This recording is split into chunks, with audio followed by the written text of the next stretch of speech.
pieces of material in here.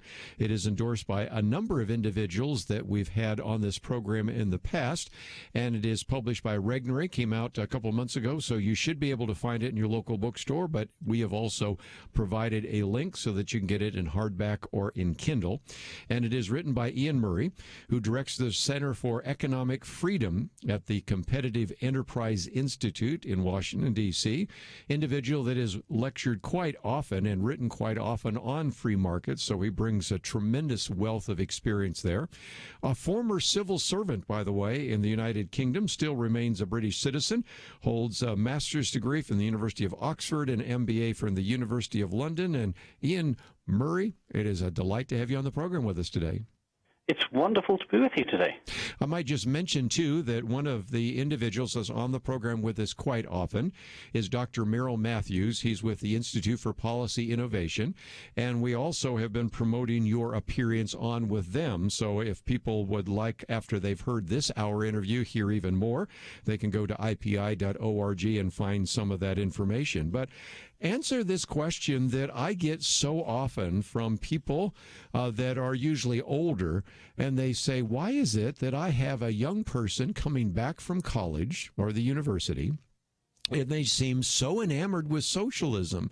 Because the older listeners here say, I associate socialism with the Soviet Union, maybe even with Venezuela, with Cuba. What is the attractiveness? Why is it that we see so many young people thinking that socialism is better than the free market? Well, that's a very good question. And one of the first things that we need to understand is that when those of us who are of a generation who remember the Soviet Union, or even people who point to Venezuela, when we point to those examples, the young socialists will always turn around and say, well, that doesn't count. That's not real socialism. Oh, yeah. And I think that there's a very interesting observation that I talk about in the book that was actually first drawn to my attention by a colleague at the Institute of Economic Affairs in London. He points out that there's a three-phase process that happens whenever a new socialist state is set up. The first stage is the socialist state gets set up either through elections or through revolution or whatever, and everybody, all the commentators say, this is it. This is real socialism. Here we have real socialism at last. The International Brotherhood of Man is finally upon us. Then the second stage, a few years later, is when the internal contradictions of socialism that I talk about in the Socialist Temptation, they start to bite, and the wheels start to come off the economy. Right. At that point, they turn around and say, well, this can't be the fault of socialism, because socialism works. Socialism is perfect. So it must be the fault of foreign agents or wreckers or saboteurs, an old class who we're attempting to get rid of, or the CIA.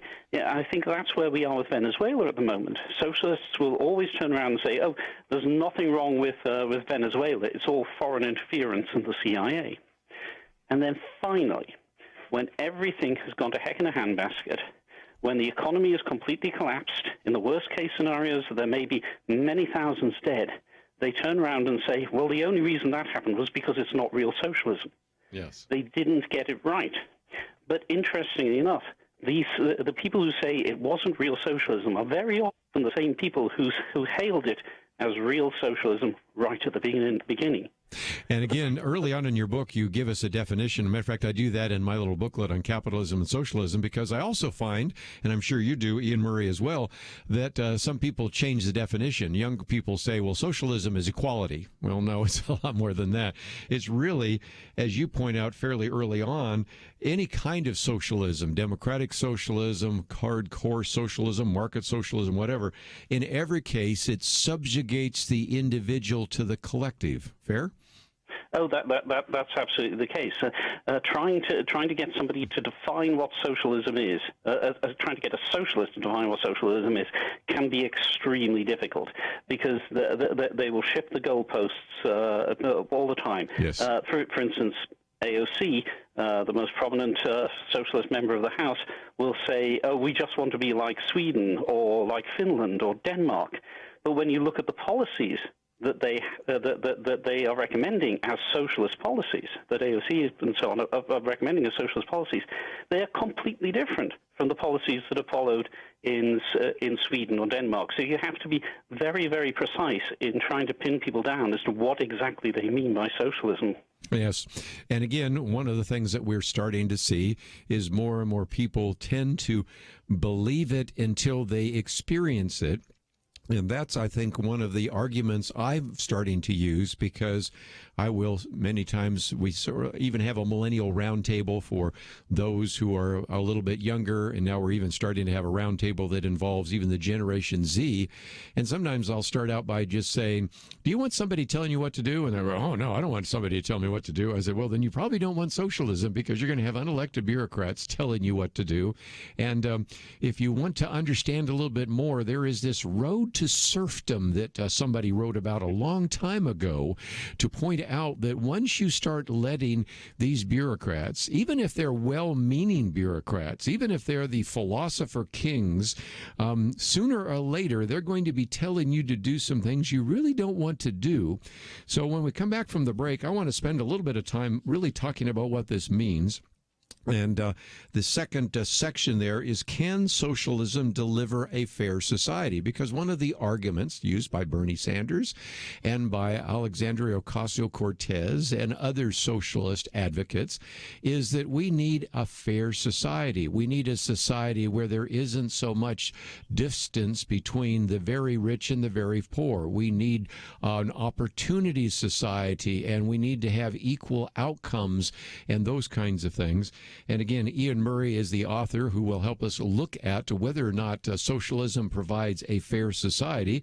And then we'll talk about whether it can really free the individual. And those are, I think, very important questions, and, if you will, kind of arguments you can make when you find yourself in conversation with maybe one of these young socialists that just got turned out from the university. So we'll come back with more right after this.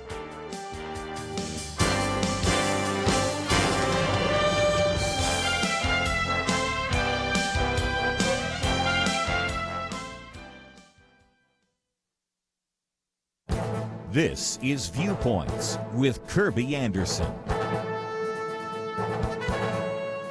Radical students and professors on college campuses claim that their schools participate in systemic racism. In order to appease these radicals, college presidents have been all too willing to agree with the charge with a promise to end systemic racism. But words have meaning. They also have consequences, as Princeton University is now discovering. The president of Princeton published an open letter promising to combat systemic racism at the school in an attempt to mollify progressive students and faculty. The letter caught the eye of the Assistant Secretary of Education. Robert King wrote to the president requesting records related to his confession of bias. King cited the president's letter that said that racist assumptions are embedded in the structure of the university itself. Now, Title VI of the Civil Rights Act of 1964 stipulates that no one, on the basis of race, should be excluded from participation in, denied the benefits of, or be subjected to discrimination under any program or activity receiving federal financial assistance. Each year, colleges must actually certify with the Department of Education that no discrimination has taken place. Essentially, the Department of Education is asking this question: which is it?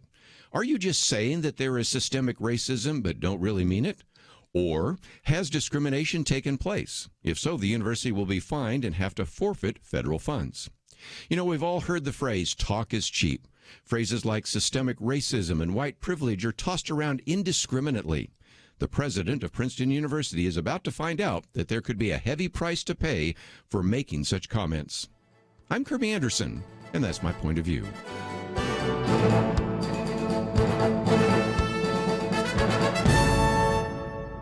For a free copy of Kerby's booklet, A Biblical View on Loneliness, go to viewpoints.info/loneliness. That's viewpoints.info/loneliness.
You're listening to Point of View, your listener-supported source for truth. Back once again, this book is entitled The Socialist Temptation. It's published by Regnery.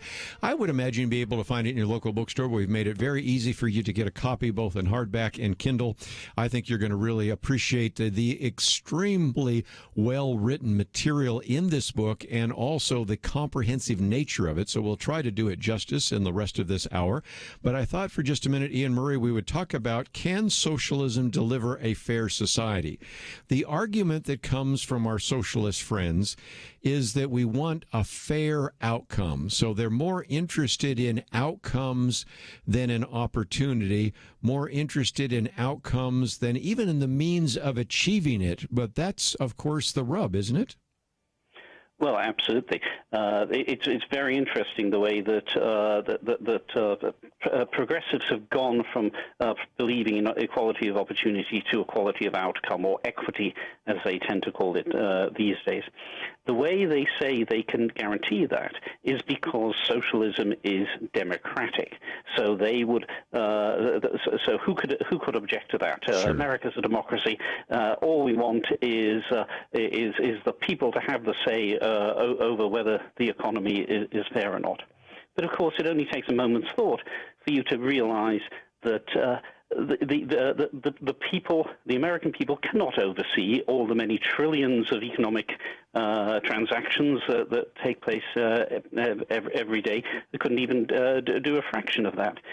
So, in fact, what socialism becomes is a delegation of that popular will, popular authority, to a new ruling class, a class of bureaucrats, as you mentioned just before the break.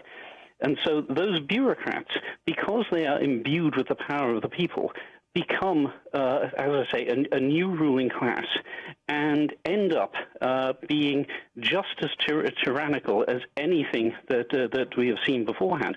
But it's all in the name of fairness. And therefore you get this bizarre contradiction that George Orwell skewered so well in his magnificent work Animal Farm, where the pigs become the new ruling class, and they say all animals are equal, but some are more equal than others. Yes. And just an incredible look at this comes in one of your chapters on socialized medicine. Since you have lived in the UK, and you, of course, have looked at the National Health Service and experienced it, and certainly have documented this, probably better for you to speak about it, even though, of course, Dr. Merrill Matthews and I and many others have talked about it as well, because when people talk about trying to have equal outcomes and trying to provide fairness, what does that look like in terms of socialized medicine and the National Health Service there in the UK? Well, the tragic thing about the National Health Service is that it produces actually some of the worst health outcomes in the developed world. They try to hide this. They regularly say, "Oh, well, if you look at any of the tables of how effective the health services are, the National Health Service is always near the top." But that's because those tables include things like access, free access at the point, access to health services which are free at the point of delivery is the term of art that they use, because they all know they have to pay for it through taxes, but it's free at the point of delivery, and things like this. When you actually strip out those fairness and equality of outcome arguments and look at the actual health outcomes, then the health service is near the bottom of the rankings in the entire developed world. This is why so few countries actually follow the fully socialized medicine policies that Britain did. If you look at European countries, they virtually all reject it in favor of some public-private partnership. Let's see if we can talk about in one of your chapters the bureaucrat, because there is kind of this assumption in the liberal mind, and I've been writing about this recently, that assumes that these sort of enlightened philosopher kings, bureaucrats, are going to be doing everything in the best interest of the citizenry. But you yourself joined the British Civil Service after leaving university, and I remember that in there you talked about your first boss said, well, Billy, your goal here is to increase your budget and staff. And so it wasn't to do the right thing for the British people. It wasn't to try to provide the most efficient means of delivering service. It was to make sure that your particular kingdom, your fiefdom, was one that was strong and growing, right? Oh, that was very much the case. That was exactly what my first boss, a canny old Scotsman, told me, was that if you want to make a career of the civil service, then how does a civil servant, a fellow civil servant, judge you in your performance? And the things that are most obvious to them are: did you grow your budget? Did you grow your staff?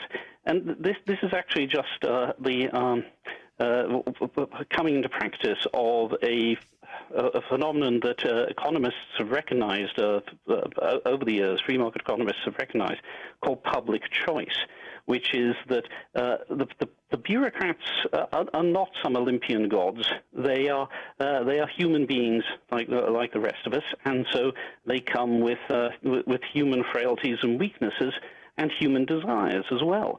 So it is only natural that the bureaucrat wants to accrue power to themselves.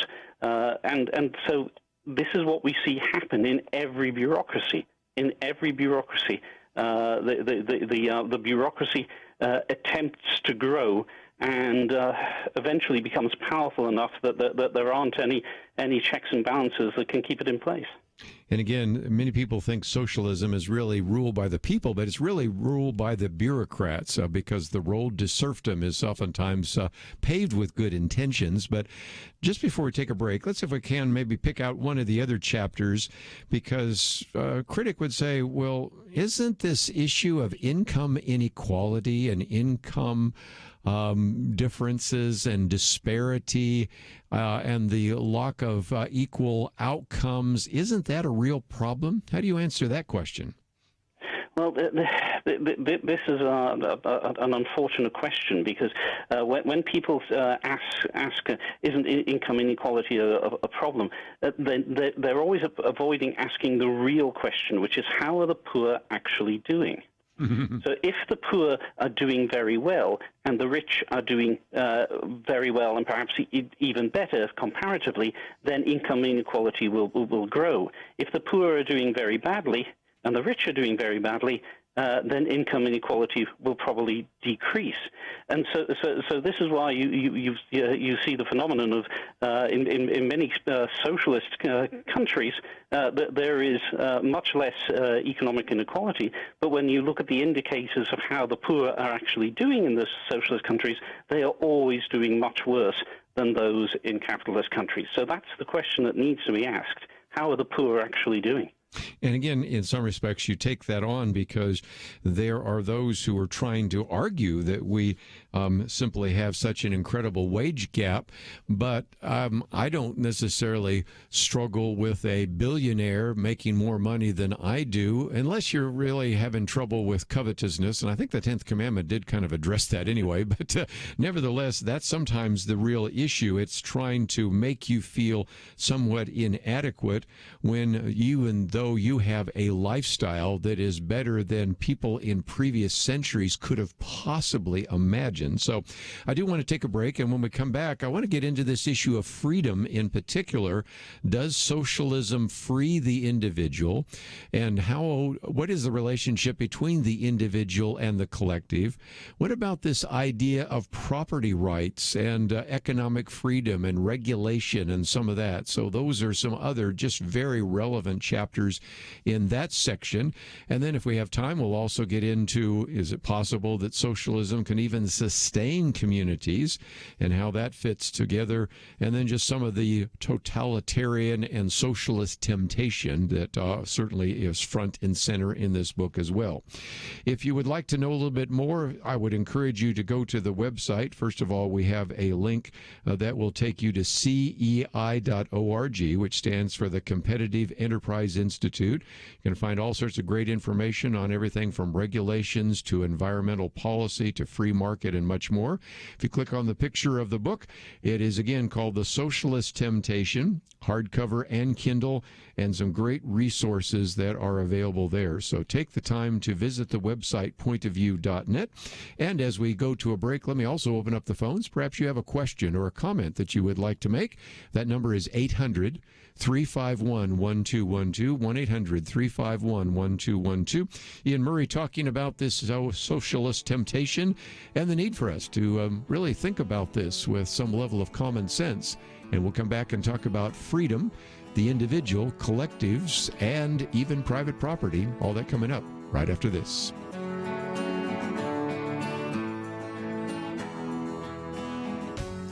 "2020. It's been a pretty eventful year. We've experienced international tensions over the coronavirus and lockdowns, economic uncertainties, cities overrun by protests, rioting, and looters, and coming soon, a presidential election. Question: where will you get real news, credible opinion, clear biblical thinking on the things that matter most? Answer: Point of View Radio with Kerby Anderson and the team. You can make sure their voices continue speaking loud and clear by taking a moment right now and joining the Truth Team. It is easy, but you do have to visit our website or make a quick call. Go to pointofview.net/team or call 800-347-5151. You have the power to make a difference. Joining the Truth Team can help ensure that millions of people will get a different opinion from the major purveyors of fake news. We don't get big advertising dollars like the networks or tax money like PBS. We depend on you. Pointofview.net/team and 800-347-5151. Point of View will continue after this.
are listening to Point of View. The opinions expressed on Point of View do not necessarily reflect the views of the management or staff of this station. And now, here again is Kerby Anderson. Continue our conversation today with Iain Murray. The Socialist Temptation is the book. And again, we have some great contact material about the book and about the Competitive Enterprise Institute at our website, pointofview.net. If you'd like to join us, 1-800-351-1212, or just sit back and listen to the conversation. And the third section is, does socialism free the individual? One of the things I learned from your book, Iain Murray, is that there are different definitions of freedom. I would imagine most of our listeners, when they think of freedom, it is the freedom to do the right thing, and it's freedom without extensive intervention from bureaucrats, the government, regulations, whatever. But socialists use the word freedom in a different way, don't they? Oh, very much so. To a socialist, freedom is primarily about agency and the ability to fully integrate in and operate in a society. So if you're poor, for instance, and you don't have that freedom, and therefore it's incumbent upon the government to give you the resources that you need to have that agency. But there's another aspect which is very interesting. We talked about democracy earlier. When you take democracy to its logical conclusion, you realize that if you live in a fully democratic society, you can't have such things as rights. And so socialism has always had this tension between whether there should be such things as rights or not. And I think that they're starting to resolve that in favor of a definition of rights, which I mention in the Socialist Temptation, as you have the right to do something if it addresses a power imbalance. In other words, if for instance, racism or sexism have caused you to have this power imbalance where you have less power than somebody else. So you have a right to act if it addresses that power imbalance, but you don't have a right to act to defend that power imbalance. Yes. And so this leads to the situation where what we Americans think of as free speech is not free speech to a socialist if that speech doesn't address the power imbalance. So you have a right to say America is racist and sexist. You do not have a right to say no, it isn't. Yes. And you do talk about positive liberty and negative liberty, positive rights and negative rights. But I think that's point very well taken, because today in this sort of politically correct culture, intersectionality, and a variety of others, again, you can, as you said, say that America is a racist country, but you can't say it's an exceptional country. But one of the other chapters, and I think it again illustrates why there is such an interest in socialism among the young, because we're talking about free college tuition, we're talking about free health care, we're talking about free social care for individuals, free prescriptions, free scholarships, free preschool education. But at least those of us that know a little bit about economics know that there's no such thing as a free lunch, and all these free things have to be paid for by somebody, don't they? Well, that's certainly been the case throughout history, and it's actually one of the reasons why socialism lost so much popularity in the 80s and 90s, is because people realized that these bills came due, and that the paying for all this stuff was wrecking socialist economies around the world. But then, in the last decade or so, some clever socialists have come up with a new way to solve that problem. They've come up with something called modern monetary theory, which essentially says, in very simplistic of terms, that if we borrow to pay for those things, it doesn't matter because all we're doing is borrowing from ourselves. So we're borrowing from the future, and then in the future they can borrow from the future, and so on and so on. So the bill will never come due. So we can actually do all of these things. The thing is that if you actually read the modern monetary theorists, they say, no, we can't actually do all of these things. So, for instance, the socialists say, well, modern monetary theory means that we can have a jobs guarantee. But the modern monetary theorists themselves say, yes, but that means that any of these guaranteed jobs are going to have to be at minimum wage. Otherwise, there are going to be serious problems. But the socialist politicians who are using modern monetary theory as their new get-out-of-jail-free card, they never say that. Wow. We will continue moving on because each one of these chapters is worth attention, but I thought we might work our way to the fourth section, Can Socialism Sustain Communities? And part of that has to do with just the whole issue of the environment. I know something that you've written about. You call it watermelon environmentalism. I'll let you explain what that means, although I suspect many of our listeners already know where we're going with that.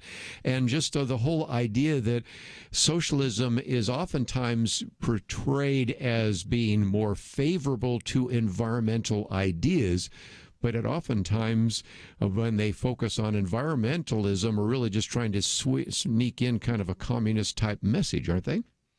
Oh, that's very much the case. It's very interesting that when you look at the policies that socialist environmentalists say we need to follow, they're basically identical to the policies that socialists say they need to follow when the environment isn't in question. One of the interesting things about the history of the environment is that the environment is always most successfully defended and conserved when there are property rights associated with it. When somebody has a stake in the environment, a stake of stewardship in the environment, that's when the environment gets conserved. Socialist countries have a terrible record of protecting the environment.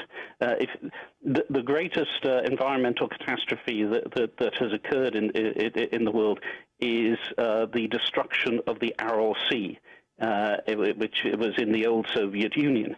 And that was destroyed because the central planners of the Soviet Union decided they wanted to make Central Asia into a place where they grew more cotton than anywhere else in the world. White gold, they called it. And so they diverted all the waters that fed into the Aral Sea to irrigate the desert, basically. And so what happened? The Aral Sea dried up. There are heartbreaking pictures of trawler fleets just lying covered in sand as this sea turned into a desert. And capitalism had nothing to do with that. That's a great example of how socialism really treats the environment. And again, I've got in front of me right now on my computer some of these pictures. He's just got basically ships out there in what was water but is no longer.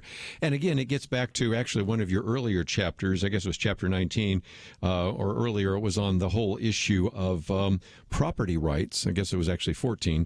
And that was the whole focus there because indeed, once you head down the socialist path, private property is something that gets tossed out very quickly, not just in the Communist Manifesto with Karl Marx and Engels, but with almost any other type of idea. And so if people don't have property rights and everything's held in common, if nobody owns it, then nobody takes care of it. And a good illustration of that is what you find in a public restroom that is very different than a restroom or bathroom in your own house, and what you see sometimes sometimes in a public park unless somebody takes care of it. And so again, so often property rights are tied into the proper use of the environment. But let's take a break.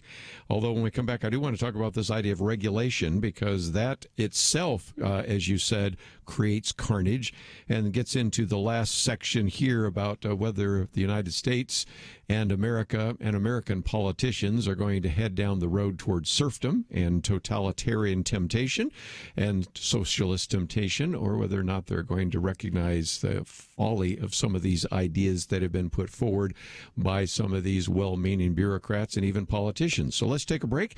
And if you find yourself wanting to read the entire book, because we are just dipping into an occasional chapter here and there, it's entitled, again, The Socialist Temptation. Iain Murray with us. It's published by our friends at Regnery, and it has 5 sections dealing with so many important topics that we've been addressing. 44 chapters, and we'll come back and pick out 1 or 2 more right after these important messages.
Now, back to Point of View, your listener-supported source for truth. Back for a few more minutes. Iain Murray with us today as we talk about his book, The Socialist Temptation. And I thought we might, for just a minute, Iain, talk about regulation and taxation, which you say create carnage. Now, you have this idea of economic patriotism that's suggested by Elizabeth Warren, and there are all sorts of people that are saying we need to certainly deal with those who have been left behind. And even President Trump, as a candidate, talked talked about some of this as well. And at the first, let me issue the obvious disclaimer. We recognize that we need taxes for government to work. We recognize that certain regulations are helpful. But the reality is that overregulation and excessive taxation don't create jobs. They create dependency and really prevent economic growth, don't they? Oh, yes, that's very much the case. And it's especially important to recognize that if you have too much regulation and if you have too much taxation, then it becomes incredibly difficult for a community or a society to bounce back when there's an external shock. So, for instance, when China entered the world trading system with a bang in the first decade of this century, that was obviously going to have some effect on American jobs. Unfortunately, we had so much regulation and so much taxation in place that it created what President Trump called the carnage, because we were unable to adapt to the new situation. So this is this is something that we really need to get to grips with. We really need to get out of the way so that new businesses can start and new jobs can be created. But unfortunately, we're at a position where there are now fewer new companies being created than at any time in our history, and that's causing significant problems in many areas of the country. Let's, if we can, talk about really the challenge before us. I mean, you talk about in one of your chapters America's immunity to socialism, and that is the case. But one of your chapters talks about a very famous speech by President Reagan at Hillsdale College, in which he says, if you lose your economic freedom, you lose your political freedom. And I've always said that if you look at those countries which have a great deal of economic freedom, they generally also have a great deal of political freedom. Not always, but it seems to be a necessary but not sufficient reason for that. And he says freedom is something that cannot be passed on genetically. It is never more than one generation away from extinction. And I would have to say, Iain Murray, right now, some people are saying, are we at a crossroads and are we in a fork in the road? My argument is I think we missed that fork a long time ago, but if we keep heading down this road, we're going to be in a lot of trouble. But the real challenge is for this next generation to recognize that socialism is not the answer. Matter of fact, it's actually the problem. And if you head down this road even further, there are going to be very dire consequences. So we need to raise this challenge of addressing the socialist temptation with a positive solution and with a positive alternative of the free market. Yes, that's very much the case. President Reagan, in that speech, framed it as a communications challenge, and I think he was right then. I think it's even more of a communications challenge today, because in those days you had certain interests that would stand up for American exceptionalism and American freedom. In those days, it included businesses that profited from from American freedom, and by profiting from the freedom, produced more jobs and gave more back to the community. It also included unions who realized that the more profitable the businesses were, the more they would share those profits with the workers.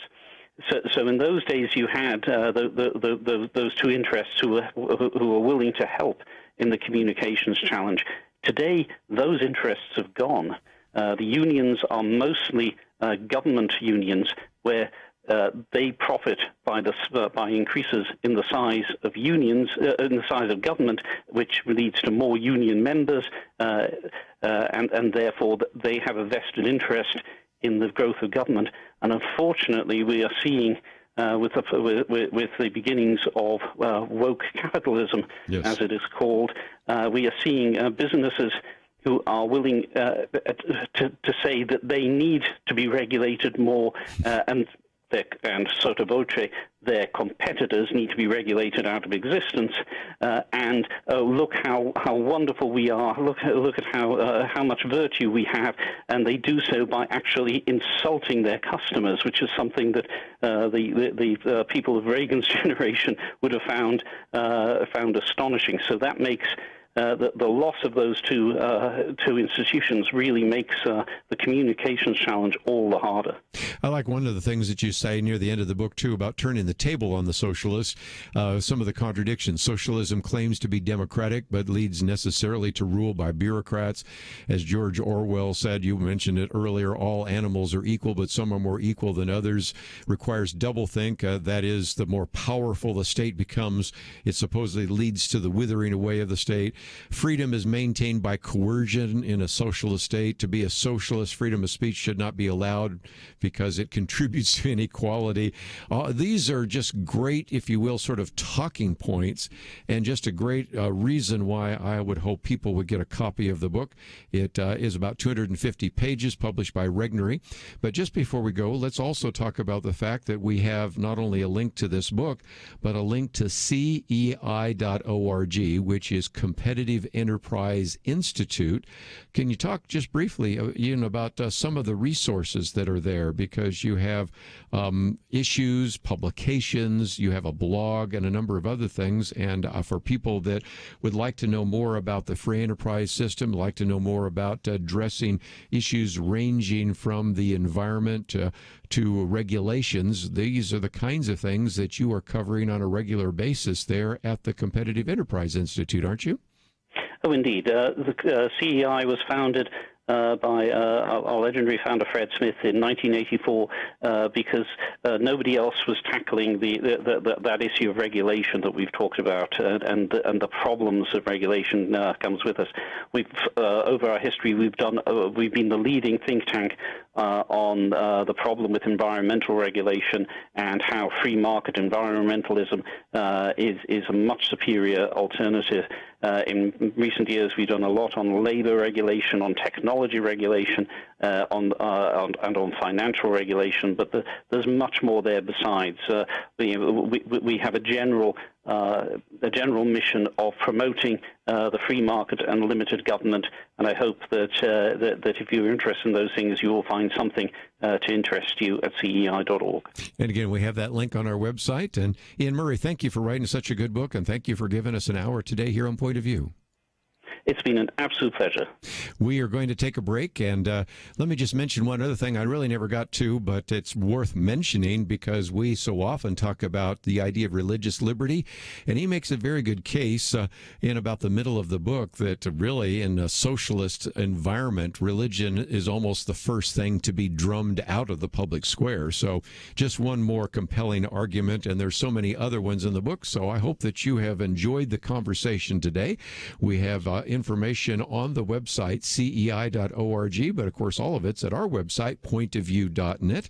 One last time, the book is entitled The Socialist Temptation, Iain Murray, 250 pages. It is published by Regnery. I think you're really going to enjoy this conversation and this book. So again, that's one of the things we talk about so often here on Point of View, and you have been listening to Point of View.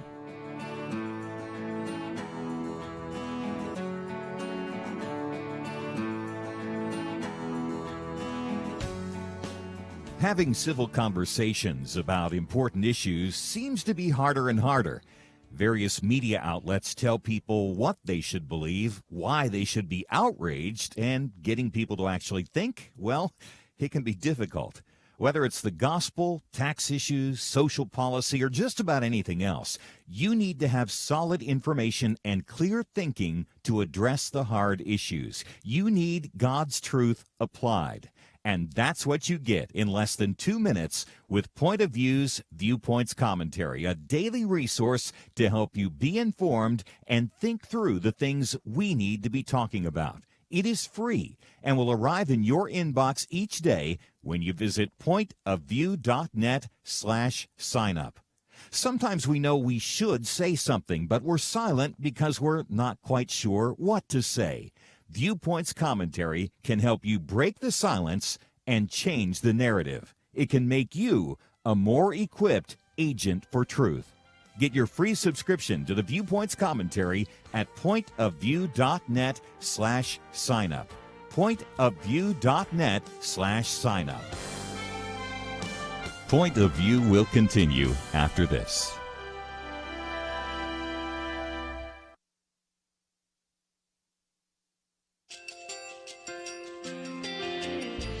I just want to thank you so much for all the wonderful programming you have.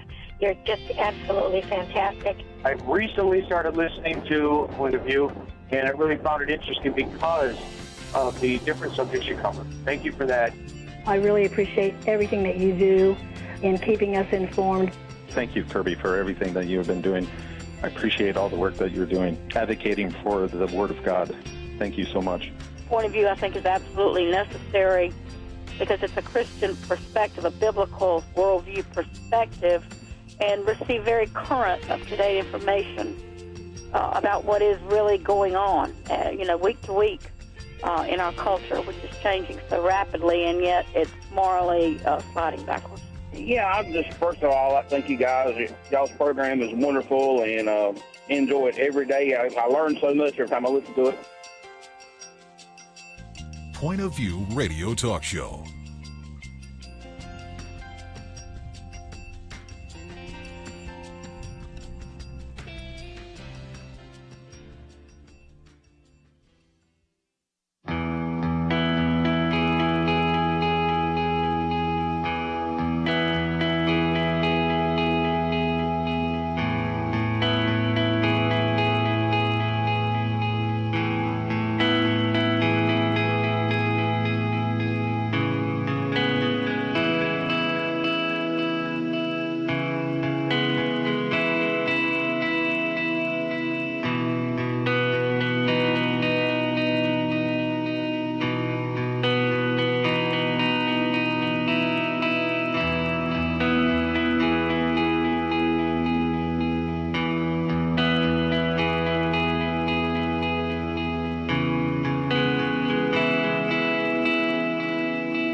Hi, this is Kerby Anderson. You know, each day we take on the tough issues and provide a biblical perspective to them. The topics we cover are wide-ranging.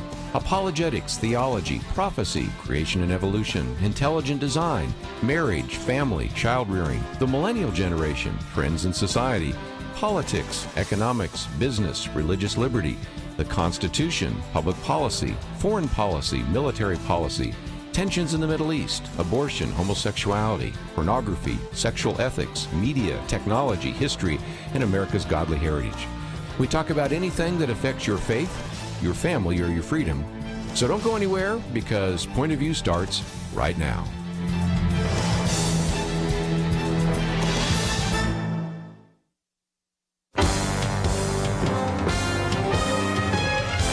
Across America, live. This is Point of View.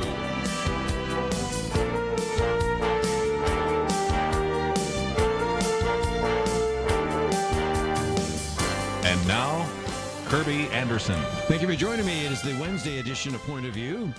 What are you going to say about the presidential debate last night? Nobody was expecting a Lincoln-Douglas debate or even a Kennedy-Nixon debate, but really, is that as good as we can do here in the United States of America?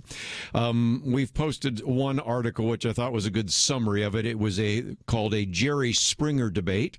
Some people have called it a dumpster fire debate. Some have said it wasn't a debate, it was a circus. Whatever you want to call it, and I will certainly open up the phones to get your comments. 800-351-1212. It was full of insults, interruptions, crosstalk. I was just saying to Andrew, our engineer, I probably just should have sent him a text about 10 minutes into that to say, okay, I don't think we're going to use any clips, because there's no way you could come up with a clip that made any sense. Well, again, a little bit later, some of it calmed down a bit. Chris Wallace tried to do the best he could, and he started sounding at the end like somebody with the kids misbehaving in the back of the car. I'm going to turn this car around, but nevertheless, you recognize what happens when you have two individuals that don't like each other very much, both kind of street fighters, both wanting to get in their shots, and as a result, you end up with a perspective that really doesn't educate very many people. Now, the reality is this is a very unusual presidential discussion and debate and campaign. The number of people who are listed as undecided seems to be relatively small. So all you're essentially doing is trying to encourage your side and discourage the other side, because the so-called swing vote isn't going to swing maybe as much as in the past. But just think of both sides where that looks. I mean, obviously, a lot of the criticism today is of President Trump. He looked like a bully and all of the rest, but let's be fair. I'll try to be fair. A couple of times Biden referred to him as a clown, as a racist. So, there were shots on both sides that were certainly the case. So if last night you tuned in saying, in the year 2020, with all that we've had to deal with, the pandemic, even before that, just some of the uncertainty of a presidential year and a question about some of the primaries. But let's start with just the pandemic, the lockdown, the downturn economy, the various protests, the riots, and even the whole question about whether or not a vaccine will be available in time and whether people will be able to vote by mail and everything.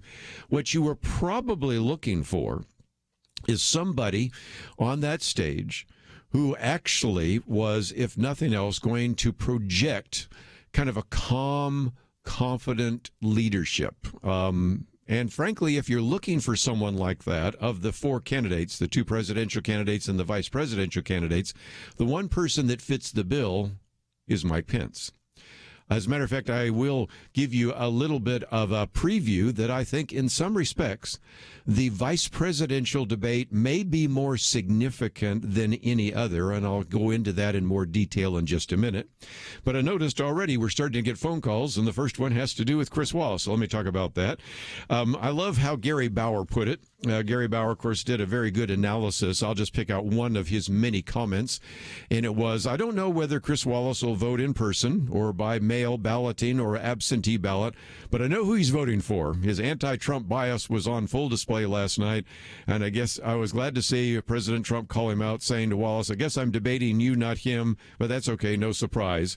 Although it did strike me a couple of times as if President Trump was surprised. You go into this sort of knowing that you're going to get all sorts of slams, comments, smears, and things like that from Joe Biden. That's just kind of how the game goes. And if you have not watched him over 47 years, you know that he has said some pretty outrageous things in various venues. So you know he's going to say that. And you probably pretty much assume that Chris Wallace is going to ask the tougher questions of you, since you have a record that's more recent. He should be asking tough questions about Joe Biden, but okay, we'll leave that as it may. But anyway, in this first segment, I just really want to talk about the style. Next segment, we'll get into the substance. And again, I mentioned that we have posted this one particular piece on the Jerry Springer debate. We also have posted one, which I'll get to in just a few minutes, and that is on the substance itself. 6 highlights from the Trump-Biden debate, because even in the midst of all the mudslinging, there were a few things we did learn, but you'd have to dig really hard and ferret some of those out. And even there, so many missed opportunities. But let me just simply say that there are people that are watching, were watching last night, probably even thinking today, is this the best we can do? We have 320 million people in this country, and these are the best 2, and the answer is no, these are not the best 2. Why is that? Because we have a flawed system of picking candidates. Now, I could go into that in detail, but we'll do that another day. But there are some real flaws in the way in which candidates are picked by either party, so let's leave that as well. But let me share with you a secret, and then I'll take some phone calls. If you'd like to join us, 1-800-351-1212. And the secret is this. Neither of the 2 people on the stage last night are going to be running very much of the country next year. Very easy reason to say that. Let's take Joe Biden, because that's the easy one first. This is a man who puts a lid on news outlet at noon, sometimes at 9:30. A lid means no more interviews, no more questions. So obviously he doesn't have a lot of energy. He started fading near the end of the 90 minutes. Probably would have devolved into some misspeaking if it weren't for the fact that Donald Trump really saved him by jumping in and interrupting him. Because sometimes you would see Joe Biden say something, it's kind of like, okay, I've just emptied my 6-shooter, that's all I got, you know, and then Trump would interrupt him, and that would save him from saying something silly, which is what he's want to do. But the bottom line is he is not going to be running the country next year if he's elected. Kamala Harris is, and a variety of others. Matter of fact, I would not be surprised, because he'll be 78 when he would be inaugurated. I doubt he'd make it to the age 82. I wouldn't be surprised if he actually steps down and lets Kamala Harris be the first woman president. So he's not going to run the country. Somebody else is. And the same thing is really true on the Trump side. If by some miracle Donald Trump is reelected, he will immediately be a lame duck president. And instead, Mike Pence will be running for president in 2024, whether Donald Trump is elected or reelected or defeated. And he's not going to allow some things to take place, because he's going to say, okay, I know you want your legacy as president of 8 years, but I also have to run in 2024. And so he's going to be calling even more of the shots than before. So really, in a sense, the vote is going to be, am I going to vote for Kamala Harris? Or am I going to vote for Mike Pence? Am I going to vote for Kamala Harris and Joe Biden that are not going to put people like Ben Carson in the Department of Health and Human Service, well, in the Housing and Urban Development, not put pro-life people in Housing and Urban Development, not put people that believe in life and believe in religious liberty on the court? So again, I hope that maybe that helps you understand that even if you found yourself turned off by some of the things that happened last night, the 2 people on the stage are really not going to be controlling in significant ways the country in the future. That will fall to their vice presidents, and there's a lot to be said about the difference, the striking difference between Mike Pence, a conservative, and Kamala Harris, who has the most liberal voting record in the United States Senate. Let's come back and talk about substance right after this.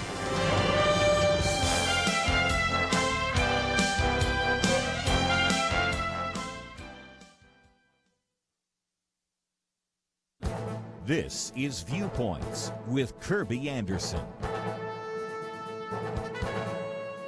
Radical students and professors on college campuses claim that their schools participate in systemic racism. In order to appease these radicals, college presidents have been all too willing to agree with the charge with a promise to end systemic racism. But words have meaning. They also have consequences, as Princeton University is now discovering. The president of Princeton published an open letter promising to combat systemic racism at the school in an attempt to mollify progressive students and faculty. The letter caught the eye of the Assistant Secretary of Education. Robert King wrote to the president requesting records related to his confession of bias. King cited the president's letter that said that racist assumptions are embedded in the structure of the university itself. Now, Title VI of the Civil Rights Act of 1964 stipulates that no one, on the basis of race, should be excluded from participation in, denied the benefits of, or be subjected to discrimination under any program or activity receiving federal financial assistance. Each year, colleges must actually certify with the Department of Education that no discrimination has taken place. Essentially, the Department of Education is asking this question: which is it? Are you just saying that there is systemic racism but don't really mean it? Or has discrimination taken place? If so, the university will be fined and have to forfeit federal funds. You know, we've all heard the phrase, talk is cheap. Phrases like systemic racism and white privilege are tossed around indiscriminately. The president of Princeton University is about to find out that there could be a heavy price to pay for making such comments. I'm Kerby Anderson, and that's my point of view.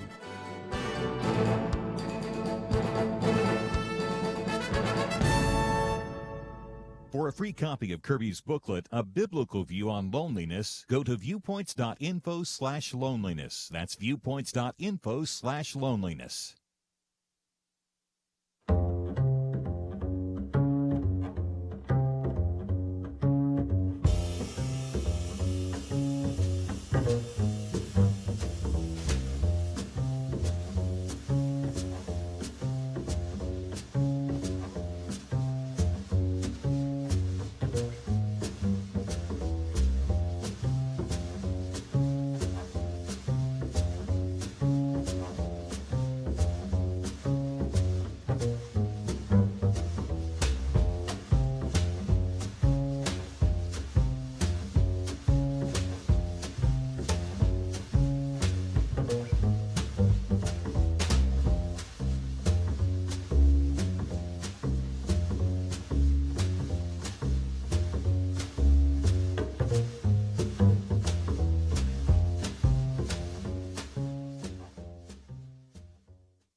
You're listening to Point of View, your listener-supported source for truth. We're going to continue talking about the presidential debate for a few more minutes, then we're going to move on to some other topics because there are certainly other things you need to know about. But let's take some phone calls, 1-800-351-1212. Head first to South Carolina. Sherry, thank you for calling today here on Point of View. Thank you. What would you like to add to our conversation? Well, I would just like to say that last night I felt like the debate, I think Chris Wallace, I think he acted as an antagonist. I think that the questions that was, asked of the candidates on both sides, warranted anger from President Trump. And I think he had every right to be angry. I think that the questions, was meant to, set him off to make it look like it was, a bad situation. And President Trump, he has, taken so much harassment and bullying for so long. He has every right to be angry. So if there's anybody out there listening and they want to ridicule him for anger, I would just like to say that he has every right to be angry. I was just thinking about that in light of the fact we're going to have another Supreme Court confirmation hearing. And you remember when people got upset with Brett Kavanaugh because of all the nasty things that were said about him and his family. And then they got upset because he was upset. And it's like, well, okay, if you sit there and coolly dismiss all of that, then people think you're like a Vulcan out of Star Trek or something. And if you get angry, well, then you're standing up for your family. you almost can't win. And if you think that the abuse that Brett Kavanaugh had was too much, and I believe that it was, just multiply that by 3.5 years, and that's, of course, what Donald Trump has actually had to endure. Does that help him in terms of the election? Probably not, but at least it's understandable from a human point of view, and so I appreciate you mentioning that. And let's take maybe one example, especially today, since I have a commentary talking about how the president of Princeton University acknowledged systemic racism at the university, and that caused then the assistant secretary of education to say, oh, really? Well, you're not supposed to be engaged in discrimination and racism, so maybe we should pull your federal funds. You know, the phrase gets tossed around indiscriminately all the time, and last night you had, of course, Chris Wallace say, President Trump, do you believe that there is systemic racism? No, I'm not running for president, and I never would, and I'm not running for office because I know how I would have answered it. And how I would have answered it is, well, first of all, it is kind of interesting that you have an old white guy asking the question of two other old white guys about systemic racism. Then if I wanted to get into a Donald Trump shot, I could say, maybe you should ask Vice President Biden first, since he was accused by his running mate of hanging around with segregationists during the 1950s and 60s. But if you didn't want to take that shot, you could simply come down and say something like this. I don't think I'm the one to ask about whether or not there's systemic racism. Why don't you ask some of the people in my cabinet? And that would be people like Ben Carson or Nikki Haley or a number of others at the Republican National Convention that denied systemic racism. Let's ask Tim Scott, who's a U.S. Senator, and that would immediately diffuse the issue. But nevertheless, it, I think, is a good example of where you could have turned it in a different way and spent some time talking about that, or even the opening questions about the Supreme Court, because I think Donald Trump honestly said, look, I'm a president for 4 years, so I'm still president, and I can put forward a nominee, Amy Coney Barrett. And then when you have Joe Biden talking about all this, he could immediately have come back and said, look, he's flip-flopped, and let's just recognize, you know, I've not been a politician all my life, but you can find Joe Biden on every position.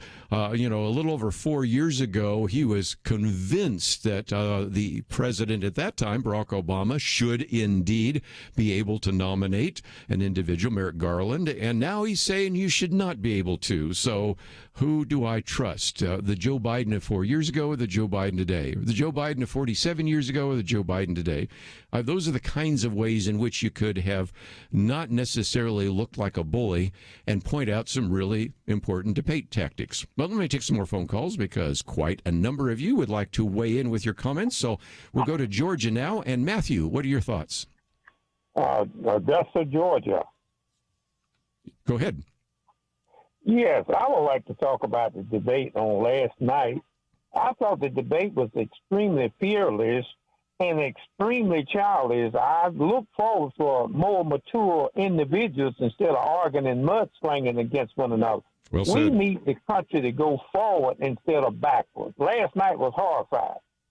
Well, I would hope that people would give it a second chance, but I suspect, and there were some people around the studio here that said, you know, after 10 minutes, I just couldn't stand it anymore. And quite frankly, there was one point, I actually wrote one of my commentaries during part of it, because I said, you know, at least get something productive here. And I'm fearful that what we will have is that after people saw this once, you know, they're going to say, I'm going to miss the next couple of ones, just as we are starting to see more and more people saying, you know, just don't think I'm going to watch the NFL, not going to watch the finals for the NBA. I think there are going to be a fair number of people saying, I'm not going to watch any more presidential debates because if it's going to be like this, I got better things to do with my life. So if nothing else, a good illustration. Matthew, thank you for joining us. I'm going to give a few more of you a chance, so I'm going to move through fairly quickly. We'll stay in the state of Georgia, but this time we'll go to Daniel. What would you like to add to the conversation? Kirby, I would just like to say that I was surprised and pleased that a lady called in and said that she understood the anger of Donald Trump. That was a concern of mine, is that how women would view that debate, and then also the people that are undecided. But if they look through and then they can understand the anger of a president that has been constantly, since in office, subjected to he's been subjected to mud for the last over 3 years. And I didn't think that he wanted them, and they're constantly throwing lies at him every day and saying that it's true. And a lot of people out there that don't dig for the truth, they accept the lies. And so I could imagine that his temperament, and he's been fighting for over 3 years, butting heads with lies that are thrown at him, and they're called truths, but they're not. So, again, I was proud that people were able to understand the anger. Sure, we wish that he had handled himself in a more professional manner. But really and truthfully, I and many people in this United States look at the end result. I would rather you tell me the truth, good or bad, hard or soft, and see good actions, good results, instead of tell me lies and do stuff that is wrong for this country. Yeah. And just tell you what you want to hear. anyway, Yeah. And again, as I mentioned just a few minutes ago, you can check it out for yourself, but there are lots of videos out there, lots of articles that show that Joe Biden said this one day and said something the next day, and he changes back and forth. And so in some respects, this is where I think there was the biggest difficulty with Chris Wallace, because, really, do you want to end the filibuster? Do you want to pack the court? No real answers there. And to be fair, President Trump sometimes is his own worst enemy. Why couldn't he just simply say, I condemn white supremacy, and at the same time also condemn what Antifa and BLM is doing? The conjunction "and" works very well, but to change the topic, again, looks like you just can't even come out to say something which is just so intuitively obvious that it just hurts you. And of course, even Tim Scott, Senator Tim Scott, since some of you are from South Carolina, said, well, I think the president misspoke, but if he doesn't come and correct himself, then he didn't misspeak. So I like what Tim Scott put there. Okay, if he made a mistake in the heat of the moment, sometimes you say some things. Haven't we all, in arguments with our spouses or our friends, said things we probably shouldn't have said? Okay, the American people are very forgiving. But if for the next couple of days there's no correction from the administration, then that will be out there and will linger, just as the one from The Atlantic about the fact that supposedly the president called these individuals losers and everything else. So we will endeavor to try to watch other debates, and I do believe that vice presidential debate may be even more significant, but there is a lot more that we've posted on the website, some of the highlights and even the lowlights from the Trump-Biden debate. We've posted that for you. When we come back from a break, we're going to change topics because, after all, there's just too many other things really important to talk about, and we want to tell you about a film that I think will be an encouragement to you and to your family and to your church. So we'll talk about that right after this.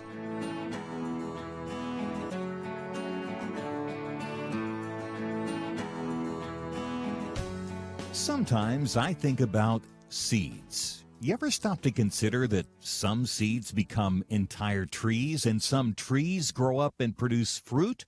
Other seeds become flowers or vines that bring us vegetables or berries.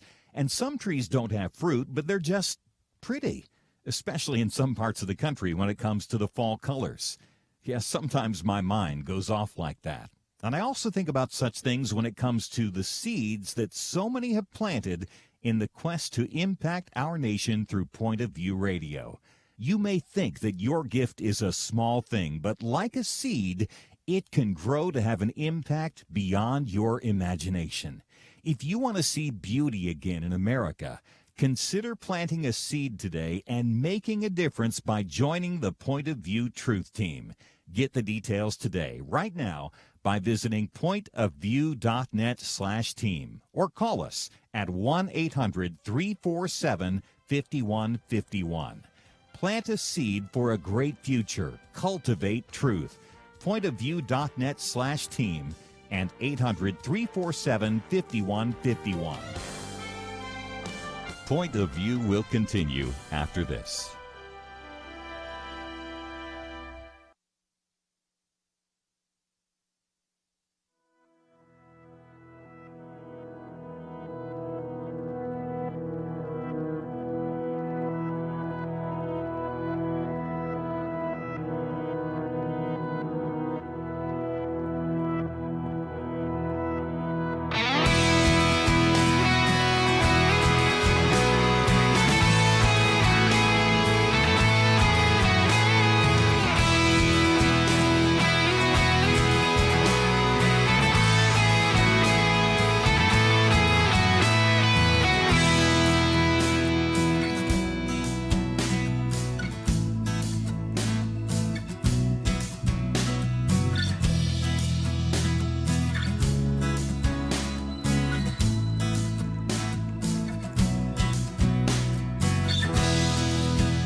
You are listening to Point of View. The opinions expressed on Point of View do not necessarily reflect the views of the management or staff of this station. And now, here again is Kerby Anderson. If you listen to Point of View from time to time, we like to talk about movies or films that might be very encouraging to you and your family or your church. And so we thought we might spend a little bit of time talking about one of these films called Small Group, because we have a link to smallgroupmovie.com. You don't even have to remember all that because we have that on the website. It's something you might want to buy on DVD or rent from Amazon or iTunes or a variety of other places. And in order to maybe talk about this, we've also brought in our producer, Steve Miller, because oftentimes when we talk about the arts, it is certainly a great opportunity to have him join us for a few minutes. But let me first of all introduce the individual joining us by phone, and that's Matt Chastain, who's really been blessed with an incredible and fruitful career, both in front of the camera and behind the camera. He's been a writer, director, produced hundreds of TV commercials, promotional videos, and all the rest. Really kind of made a name for himself as an on-camera host, but the voice you might recognize is actually the voice of many of the national radio spots for like Dunkin' Donuts and Subway and the Milwaukee Brewers and all the rest. So, Matt, if nothing else, it is a delight to have you on the program with us today. Hey, thank you so much. I'm excited to be here. And as I mentioned, Steve Miller with us, and of course he produces this program. You have a chance when you call in to get to hear him, and now you get to see him in studio and hear him as well. Hey, Matt, how are you today?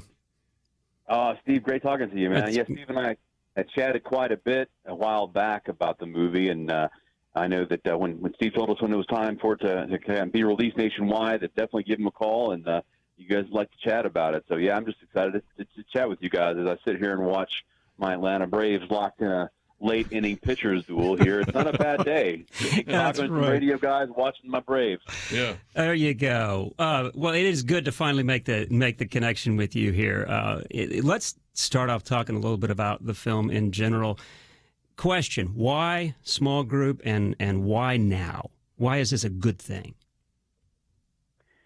Awesome. So, and actually, the question why now actually starts, the answer is it started a long time ago. So back in about 2014, my wife and I had joined a new small group at our church in a little town called Watkinsville, Georgia. It's right outside of Athens, kind of a bedroom community of Athens, Georgia, where the University of Georgia is. But my wife and I joined a new small group, and things were just kind of clicking with it. It was the first.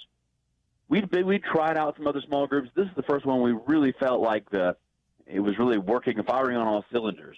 And I really got to know what small groups can be like. And I remember sitting in, and mind you, I had never, I had really even no ambitions of creating a feature film at that point in my career.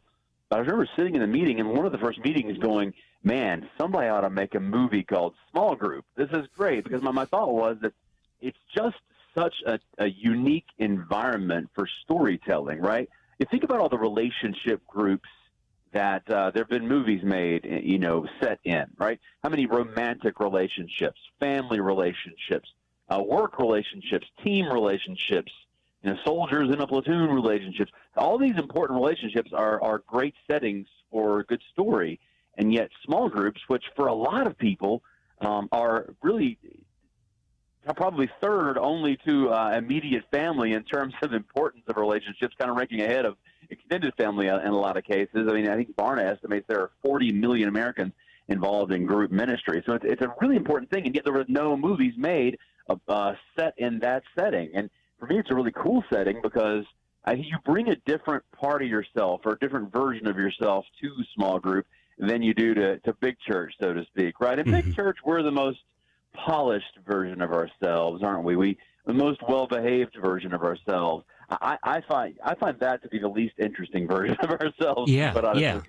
And so for me, like I wanted to set a story inside a small group because I felt it lent itself to more genuine storytelling. A lot of people, I think the reputation that Christian movies have a lot of times is kind of what I wanted to guard against. And the way you do that is just tell very genuine stories as opposed to, set out to to give a sermon or preach a message. Yeah, and if I could just interject here, you and I had kind of gone back and forth on that via email. You talk about small group being a great setting for storytelling. I love the film, not because it was a Christian film. I liked it because it was just good filmmaking. It's done so well. It's real. It's shot with professionalism. You guys have a lot of great acting. I mean, you're in it. Your daughter's in it. So hey, it's a great story. And so maybe we could talk a little bit more about that idea that I think it could be a real temptation for Christian filmmakers, especially, to feel compelled to evangelize or to camp on an issue and see film as just another tool to drive home a message. And of course, there's always going to be a message, but I think there's something behind starting with a story. What are your thoughts on that? I mean, you're 100% right. So, and this is not just faith-based films. Mm-hmm. If you look at a lot of Hollywood films that are heavily message-driven, they are just as preachy and sermony as anything that most Christian films are accused of being, right? Yes, I think in storytelling in general, if you start off by, I have a message that I want to tell, and I'm going to wrap a story around it, you're going to run into that problem. If you have if you have the perspective of, okay, I have a question that I want to explore. And my question was, how do we as Christians, how does our culture reflect Christ? Does it reflect Christ as we hope it will? What are the pitfalls? What do we look like to an outsider? What if an outsider actually approached us in our most kind of intimate and vulnerable part of our culture, and if an outsider approached us with some type of a incentive to be objective, what would that look like? What would be the challenges? What would it do? And so those are the questions that I started with that allowed us to then kind of build the story around those questions, and it became, again, much more of a discovery process than it was I've got something I want to say, and I'm going to say it, and I'm going to preach a sermon. For me, I mean, in storytelling and in script writing in general, and screenwriting, there's an old saying, exposition kills cats. All right, you want to do things subtextually in screenwriting and not expositionally. Sermons are by nature expositional, and sermons are great in the sermon setting. But it's very clear that when you try to take a sermon and thinly veil it with a little bit of story, it just doesn't come across as genuine, I think. And I think you can look at the Bible for great examples of this. Jesus really communicated in two major ways. He either preached expositionally or he told stories. He didn't often combine. I mean, he would tell a story in the middle of his preaching, obviously, but his parables were just that. They were just good stories, and a lot of them, were to this day, entire books are written on one parable. Right? He wasn't hammering you over the head with a message. He was giving you a good story to really dig into, and so that's the goal. So our story, for those who haven't heard, is about a documentary filmmaker who has been hired by a producer, moves his family from L.A. to Georgia to make a film about the dwindling influence of Christianity in America. Now, this filmmaker, he's been kind of blasted in the past for trying to be so funny and smart that he ends up not being objective. And so he feels like he's got one last chance to do something good, and it's got to be objective. And so he wants to approach it in that way. His producer kind of had other thoughts.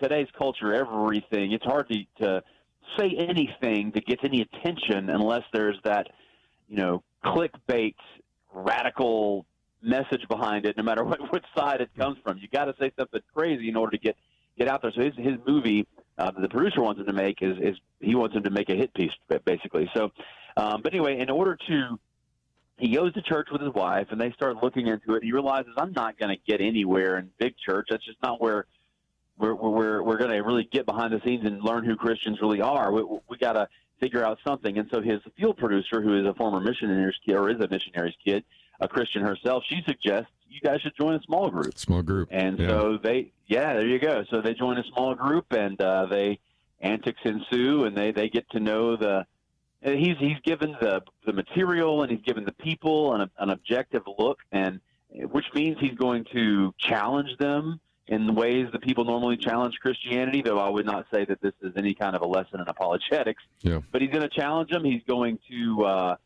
see the bad. He's going to see the good. And as his relationship deepens with the group, it changes him. His producer doesn't.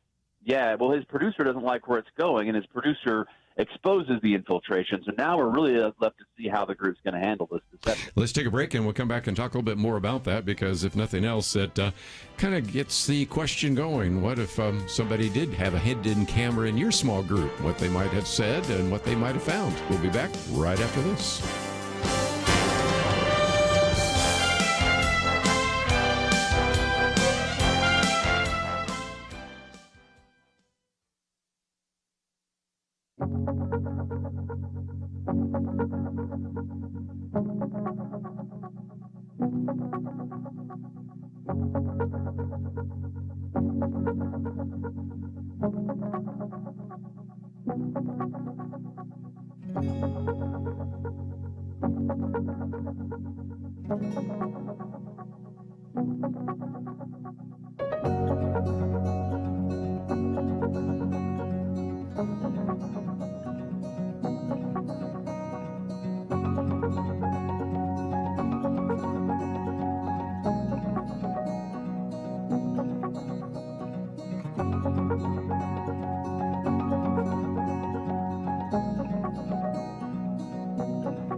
Now, back to Point of View, your listener-supported source for truth. Back for a few more minutes as we talk about smallgroupmovie.com. I might just mention it premieres next week, but you can get copies of it if you would like to have it, or also rent it. And I might just mention that we also have a link to smallgroupmovie.com where you can watch the trailer. And if nothing else, again, it is a story of a documentary filmmaker going to Athens, Georgia, wanting to do a film about Christianity, joins a small group. And of course, we talked about some of the difficulties there as well. And I think it raises a good question, Steve, if nothing else, because just imagine if somebody had a hidden camera and came to your small group where you're sharing some of these details, because actually, as in the film, we see a bunch of fairly imperfect people trying to do their best to live out Christianity. And so in some respects, I think Matt Chastain has done a great job of accurately reflecting what that might be like if it happened. Oh, yeah. Yeah. I agree, and I think that some of the things that you see in this film that reveal that is that there are a variety of emotions, there are a variety of experiences, and at one point you're laughing out loud, and then and the next you're almost in tears. So Matt, talk a little bit about maybe what that was like, the challenges of representing real life and the roller coaster, comedy and drama and faith all mixed in. Yeah, for me, I probably made a mistake with our first film, kind of making it so anti-genre, because they tell you want to write to a specific genre because it makes it much easier to market to a certain category. And for me, that just didn't tell an honest story, because if you're honestly looking at how people, quote unquote, this is a terrible Christianese term, but do life together, it encompasses all of that, doesn't it? I mean, you most of the time you're laughing, cutting up, having a good time, telling jokes that you wouldn't get away with in the sanctuary. But there are times when you share some really heavy moments together, and I don't think you're telling an accurate story of what that's like unless you kind of live both out. Yeah. Yeah, I agree, and that, of course, that brings us to also a little, a little thing of the rating here, right? It is not a PG film; it's a PG-13 film, and I don't have any problem with that. I watched this movie, and I think it did what it needed to do. Talk to that issue a bit, though, because I'm sure that's something that has to go through your mind as you're producing this thing. To an extent, I guess I probably thought it was going to be PG-13. A couple things on that. First of all, I think that's just a guidance. I mean, I sat down with my 3-year-old son, my 7-year-old daughter, and my 10-year-old daughter a couple weeks ago and watched the movie, and they loved it and had no problem with it. Right. Kids can watch it with their parents. So here's my thing, though, is that I think we do ourselves an enormous injustice as Christian consumers of art and producers of art if we put this label on Christian movies that they all have to be family friendly, Amen. As if every Christian film has to be a PG. If there's like a purity standard that some people will try to put on Christian films that it's just not biblical. I mean, if I could probably take any number of a dozen different stories in the Old Testament and take it to one of the big Christian film producers and go, or distributors, and go, hey, I'm going to pitch this story to you. Oh no, that's not pure enough for our audience, for Christian audiences. Like, well, it's in the Bible, Right. I think that while we're supposed to have pure hearts and minds, that doesn't mean the world around us is pure, and that doesn't mean that we have to be afraid of it. So I think it's just it's not biblical to expect that real life has to always be whitewashed and sanitized to make it PG, because that doesn't come across as genuine. So, yeah. After all, go ahead. Sorry. No, I'm sorry. Go ahead. I was going to say that Jesus, last I checked, wasn't really safe and fun for the whole family, necessarily. No, not at all. And there's a line. We have to be careful. We don't do things gratuitously, but I'm reminded of Flannery O'Connor, and I've mentioned her before to Kerby, and if you're familiar with her writings, as a Christian, she wrote in the Southern Gothic style. It got a little bit rough. It got really rough sometimes. And she said sometimes to get truth across to people who are hard of hearing, you have to yell loudly, And I think sometimes that's kind of what we have to do here. Yeah, so when non-believers, or I would say fringe believers, watch this movie, one of the things they always tell me is, you did some things in this movie that were very unexpected for my kind of view of what this genre is. Like, and you were kind of brave. The story's brave enough to go places I didn't expect it to go, and they appreciate that about it. Again, it makes it come across just as a more honest tale of the story. So, yeah, I just kind of reject all that philosophy that Christian movie, it has to hit some level of purity. Yeah, I love what Crosswalk said. It's convicting, it's hilarious, and it shows the power of community. So I think that encapsulates all that. But Matt, just before we let you go, let's talk about the link that we have provided, smallgroupmovie.com. And you mentioned something in passing, because I thought, some of Christian films, you say, well, I'm not sure I want to invite my next door neighbors because they're really not so sure about this whole Christian thing. But this is one that you could watch or recommend to others to download or video watch as a rental opportunity. And it really does have some opportunities for people to use that in a way that might be helpful in individuals that are in small groups or even as an outreach in your community. What are your thoughts? Love that idea. So I was talking to a reporter yesterday from a newspaper, and he actually watched the movie, and it's he's a non-believer. It's a very liberal publication, and he told me, he said, Matt, I've admittedly not watched movies in this genre. I've seen enough trailers. He said, but if I were to, he said, I've told several people, no, you got to watch this movie. Like, I know you probably don't want to watch movies in this genre, but this is the one. This is the one you should watch, which made me feel very, very good that it coming from a non-believer who's likely, you would think it would be a person who would be very against any Christian movie, but it worked for him, and he tries to convince others to do it. So I appreciate that. So, and yeah, I would encourage people to go to smallgroupmovie.com. Actually, go to your website first and find the link right there. Then you can get the DVD or the Blu-ray there.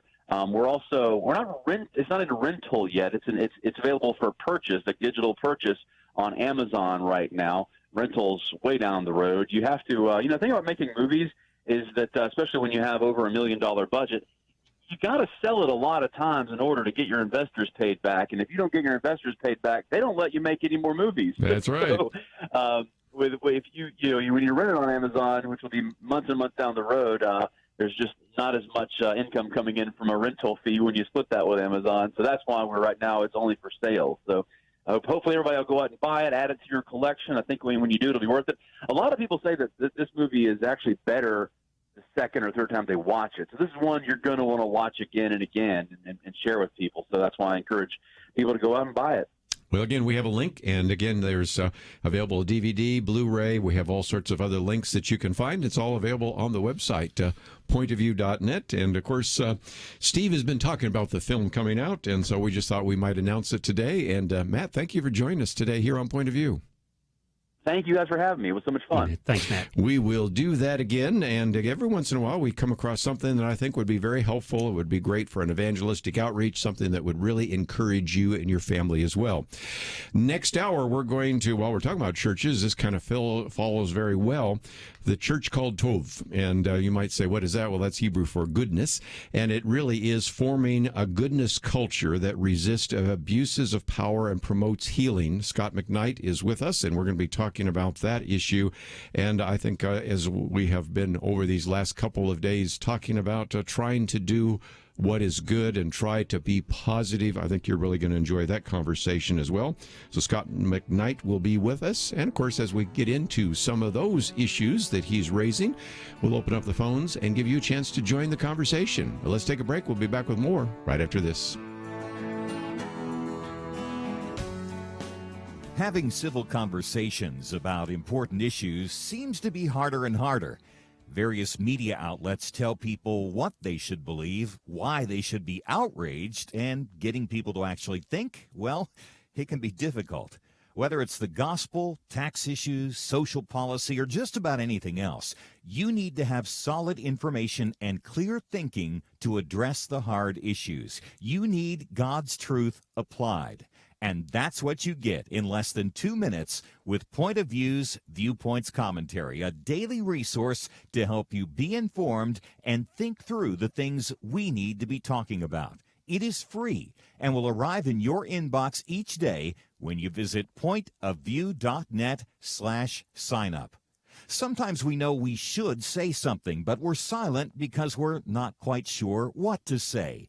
Viewpoints Commentary can help you break the silence and change the narrative. It can make you a more equipped agent for truth. Get your free subscription to the Viewpoints Commentary at pointofview.net/sign-up. pointofview.net/sign up.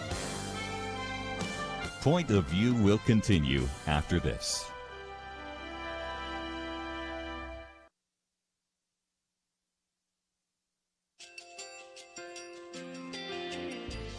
I just want to thank you so much for all the wonderful programming you have. You're just absolutely fantastic. I recently started listening to Point of View, and I really found it interesting because of the different subjects you cover. Thank you for that. I really appreciate everything that you do in keeping us informed. Thank you, Kerby, for everything that you have been doing.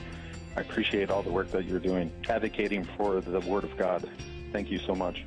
Point of view, I think, is absolutely necessary because it's a Christian perspective, a biblical worldview perspective, and receive very current, up-to-date information about what is really going on, week to week in our culture, which is changing so rapidly, and yet it's morally sliding backwards. Yeah, I'm just, first of all, I thank you guys. Y'all's program is wonderful, and enjoy it every day. I learn so much every time I listen to it. Point of View Radio Talk Show.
Hi, this is Kerby Anderson. You know, each day we take on the tough issues and provide a biblical perspective to them. The topics we cover are wide-ranging: apologetics, theology, prophecy, creation and evolution, intelligent design, marriage, family, child-rearing, the millennial generation, trends in society, politics, economics, business, religious liberty, the Constitution, public policy, foreign policy, military policy, tensions in the Middle East, abortion, homosexuality, pornography, sexual ethics, media, technology, history, and America's godly heritage. We talk about anything that affects your faith, your family, or your freedom. So don't go anywhere, because Point of View continues right now.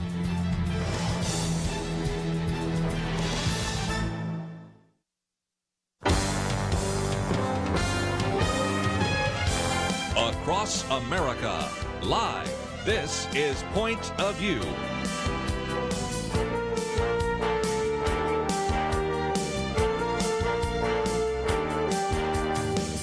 And now, Kerby Anderson. You know, a number of years ago, I had a very good friend, matter of fact, one of my colleagues, that actually did a week of radio programs on abusive churches based on a book that had come out at that particular time. And I found that later on, it was one of the most requested transcripts of anything that he'd ever produced.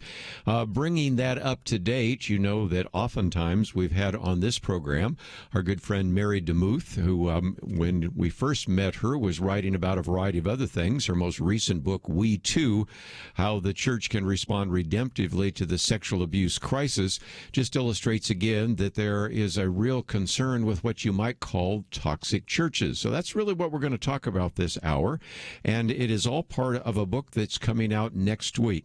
Scot McKnight is the author, along with Lauren Berenger, of The Church of Tov. We'll talk more about that in just a minute. Forming a goodness culture that resists abuses of power and promotes healing. And if you're not familiar with Scot McKnight, he's a professor of New Testament at Northern Seminary.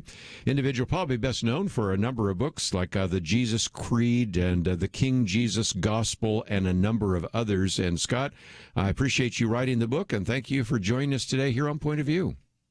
Well, Kerby, it's an honor for me to be invited to be with you, and glad to talk about this pressing topic, and glad you know about Mary DeMuth. Her work was very encouraging to us. Well, she was the first person to endorse your book, although the who's who of others that have endorsed it is pretty significant as well. I have an advance copy of the book, but anybody will be able to get it pretty soon when it comes out. It's published by Tyndale, and we also have a link so that people can find it either if they click on your picture or a picture of the book, and then get it both in hardback and in Kindle. And I guess the first thing for those that aren't familiar with the word Tov, explain that real quickly, because that's, of course, the Hebrew word for good. And really, in a sense, you're talking about the circle of Tov, right? Yes. We are, the word Tov is one of the most common words used in the Old Testament. It is not commonly used in Christian vocabulary. We're a little bit nervous about saying someone is good or even pursuing the good. But this is a big word in the Old Testament. It shows up a lot in the New Testament. And I think the Bible begins as a book of Tov, saying that everything that God created was Tov. And when he was completely done, it was Ma'od Ta'ov. And that is, everything was very, very good. Yes. And so we look at culture as something that needs to be Tov. And we need more church cultures that are not toxic, but Tov. And so, again, a whole section on forming and deforming a church culture. And then we'll talk about the Circle of Tov. And so 12 chapters, great material. We're going to cover it for the hour. But also, I suspect some of you have been part of toxic churches or abusive churches, and maybe you want to add your comments or ask a question a little bit later. We'll certainly encourage you to do so as well. The book really gets into all sorts of really important issues, about 230 pages, published by our good friends at Tyndale, and I think you will enjoy the conversation today in the sense that you will be appreciating the fact that we're talking about it. You may not enjoy some of the things we're actually going to get into, but let's talk about this fact that every church is a culture. And you make a very strong case, which, of course, we've talked about before with Andy Crouch, that in culture making, that culture is not synonymous with worldview. But when you talk about culture, what do you mean? Well, David Brooks, who some of your listeners will know, said never underestimate the power of the environment you work in to gradually transform who you are. When you choose to work at a certain company, you are turning yourself into the sort of person who works in that company.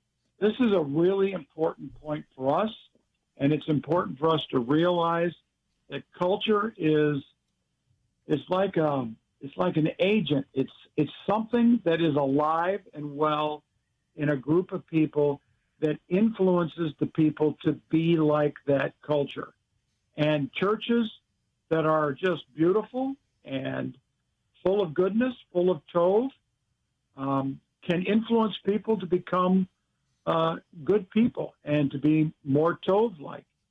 But we've been around other churches and we've been around other groups where it just seems toxic and everybody's angry and everybody's mean and everybody's picking on others and gossiping, and that develops into a culture.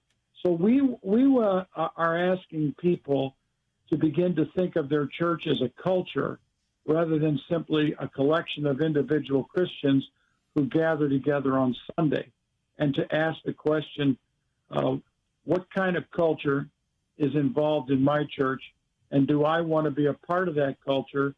And if I do, how can I help shape it toward Tov? Yeah, culture of Tov. Again, one of the things I love about your book is you have some great diagrams, so it's kind of hard to explain that on radio. That's a good reason to get the book. But let me use a disclaimer right off the bat, because since you do occasionally mention names of leaders and church pastors and others, there may be a tendency, Scott, for some to think, oh, well, this is set at the top with the leader. And, of course, let's, again, hold pastors accountable. But it is more than just the problem with the pastor. It can be other leaders, and it can be the congregation, too, can't it? Oh, it can be, yes. I have some, because I teach at a seminary and I've been teaching for 40 years, Kerby, I know a lot of pastors. And I know some pastors who are really, really fine people. They're Tov. And they can get in churches and just be destroyed by the relational dynamics in that church, by the corrupt character of people in that church. And so, yes, but it's, in a sense, you could say it starts at the top. Sure. But if you move into a church, and let's just say you're the third pastor or the 18th pastor in a church, that culture is probably already formed, yes, and you're going to have to plug in. So it's not right. something, it's not one way. But if you start a church, then, yeah, the leadership group is going to shape it. But then the people begin to interact. And before long, it is the interaction of leaders with, let's say, the congregation, and out of the congregation come leaders, and out of those leaders, they influence the congregation. And before long, a culture develops that is the impact of the interaction of leaders and congregants. That's right. So there's no church, Kerby, I want to say there's no church that escapes the issue of a toxic culture simply by getting rid of a pastor. That's right. And we do mention names because this started, our interest in this started because of what was happening in Chicago with places like Willow Creek and Harvest Bible Chapel. But, the Southern Baptist churches have plenty of stories to relate. It's all over the world. The list is very long. Let me take a break. We have a couple of these mandatory breaks along the way. Scot McKnight with us, just an incredibly gifted individual, and we are privileged to have him with us. But you might get something to write with, because when we come back, we're going to talk about some of the early warning signs of a toxic culture, and we'll give you just a couple, and maybe some of those will ring true with your own experience. We'll talk about that right after this.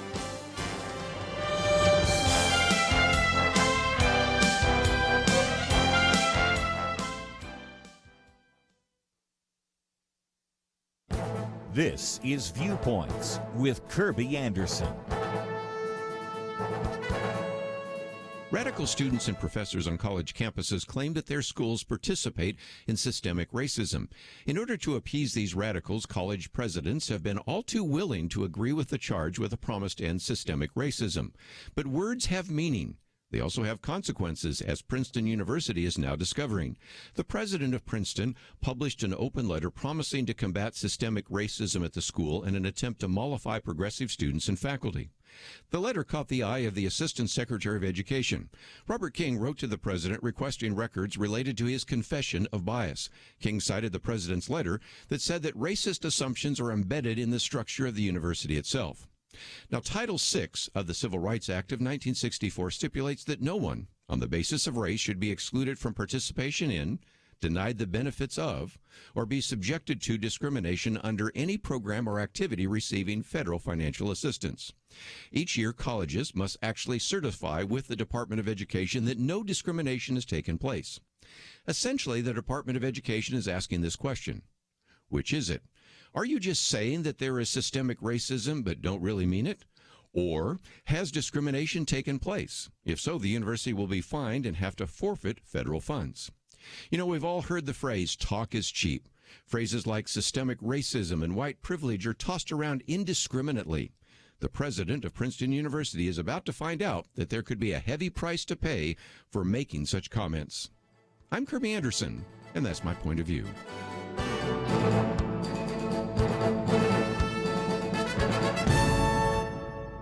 For a free copy of Kerby's booklet, A Biblical View on Loneliness, go to viewpoints.info/loneliness. That's viewpoints.info/loneliness.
You're listening to Point of View, your listener-supported source for truth. Privileged to have with us today Dr. Scot McKnight, and again, professor at Northern Seminary and the co-author of this book. Laura Barringer also has written about this as well.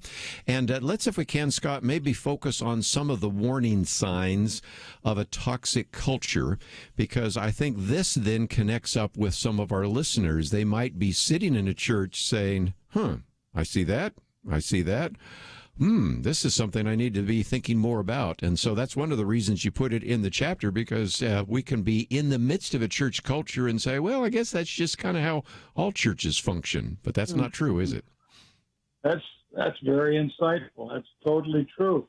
You know, recently we've talked to a few people, and people are saying that this book is helping people perceive what's going on in their church by giving words to their very own experience. Yes. And what we say two major warning signs of a toxic church culture, and they are narcissism, and the other one we call power through fear. Mm-hmm. Narcissism is an easy, nasty sticker to put on people you don't like, but it has to be understood for what it is. And the Mayo Clinic says it's a mental condition in which people have an inflated sense of their own importance, a deep need for excessive attention and admiration. They have troubled relationships and a lack of empathy for others. And we find this to be characteristic of toxic church cultures, is they are led by people who want admiration. And not only do they want admiration, they give approval to people who admire them and surround themselves with people who admire them. And before long, you have a pocket of admiration. We sometimes call this sycophants.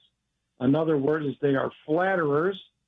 And this starts to build a culture where someone is seen as super important. I was in a context not too long ago where someone said that this was the greatest professor ever in the history of the church. And I thought to myself, okay, we're now better than Augustine. We're now better than Luther and Calvin and all these people who were just absolutely brilliant in the history of the church. And this person is someone who's not known to hardly anyone. But that professor had surrounded himself with people like that. And this is a characteristic of narcissists. Furthermore, they often have troubled relationships. If you don't get along, if you don't do what they want, they break you off. And one of the main leaders of churches that we know about used to say if someone disagreed with him and created a problem for him, he would say, this is Chicago terms of the mafia, we're going to break his legs. And that's the sort of thing that we hear more and more, is that when someone disagrees, they attack them. Another thing that I think is very interesting, because, Kerby, it is so un-Christian, is that narcissistic leaders have no empathy for others. Right. They don't care when they fire someone. They don't care when someone's spouse dies, or when they, a parent dies or a child is in trouble. They may pretend to have empathy, but deep inside, they have no empathy. This is contrary to one of the great descriptions of Jesus in the Gospels, is that he was filled with compassion. And I personally believe that this was visibly demonstrated in his face and even in tears. So one of the characteristics of a toxic culture, one of the early warning signs, is a narcissistic leaning pastor. A second one, and this builds, is they establish their power through fear. Yes. And people become afraid of them. And we need, as Christian leaders, to develop a mentality that we are followers of Jesus together. People are not following us, doing what we tell them, but we are simply one of the others. And I'm not denying the significance of leadership and giftedness. I just think that we have developed a mentality where people are seen as superior, and they take that to the point where their reputation matters so much that if anyone infringes upon that, they begin to intimidate them through fear. And they scare people. I often say to people who come to me and ask about this, are you afraid of your pastor? Fear is different than respect. I respected John Stott when I knew him.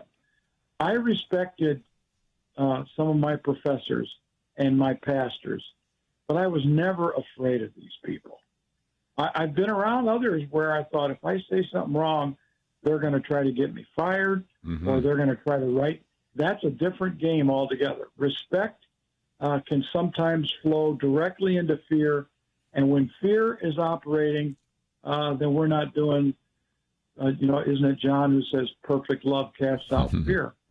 This is what we need. We need a loving culture where people are not afraid of one another and afraid of leaders, but they respect and they are given respect.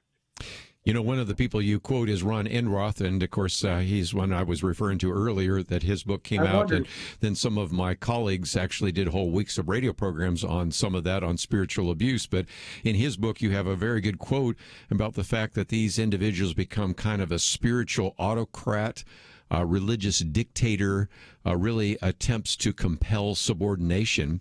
And even the examples you use in your book, in most cases, it's a twofer.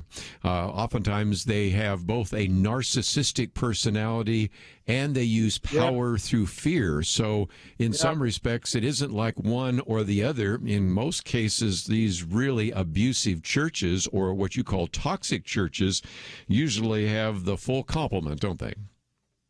And that's, I only briefly mentioned that they build on one another. That's what happens. Narcissistic leaders. And, we see them in the work world, and we see them in presidential offices. We see them in sports activities. Narcissistic leaders establish their leadership through power and fear. And they build a whole culture that is shaped by that. And as long as everybody loves them, as long as everybody admires them, everything seems to go swimmingly smooth. And we think, we've got a great church, we've got a great organization, and then one person spills the beans. One person opens a door and sees something that shouldn't be seen. One person pulls back the curtain, and then the rage, which is characteristic of narcissists, the rage explodes, and people start getting their knees cut out from under them, and people start getting accused falsely. Oh my! It is. These are horrible stories about the church, but they're present enough in the church that we need some categories, some labels, some analytics, so that we can recognize it in our own churches and start to work toward cultures of Tov.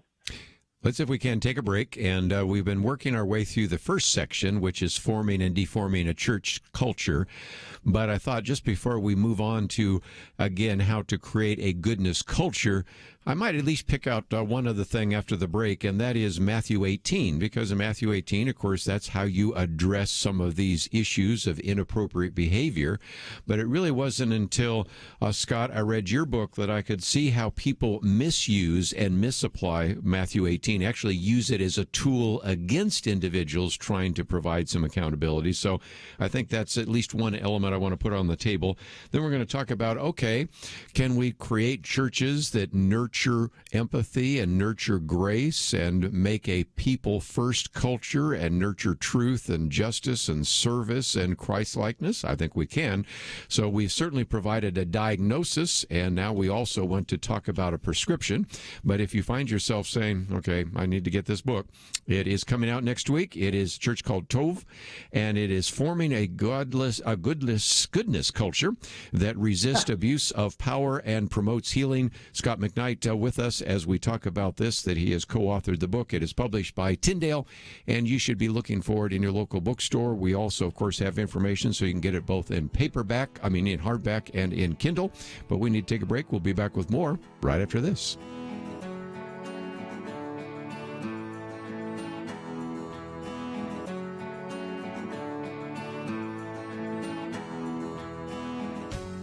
(2020).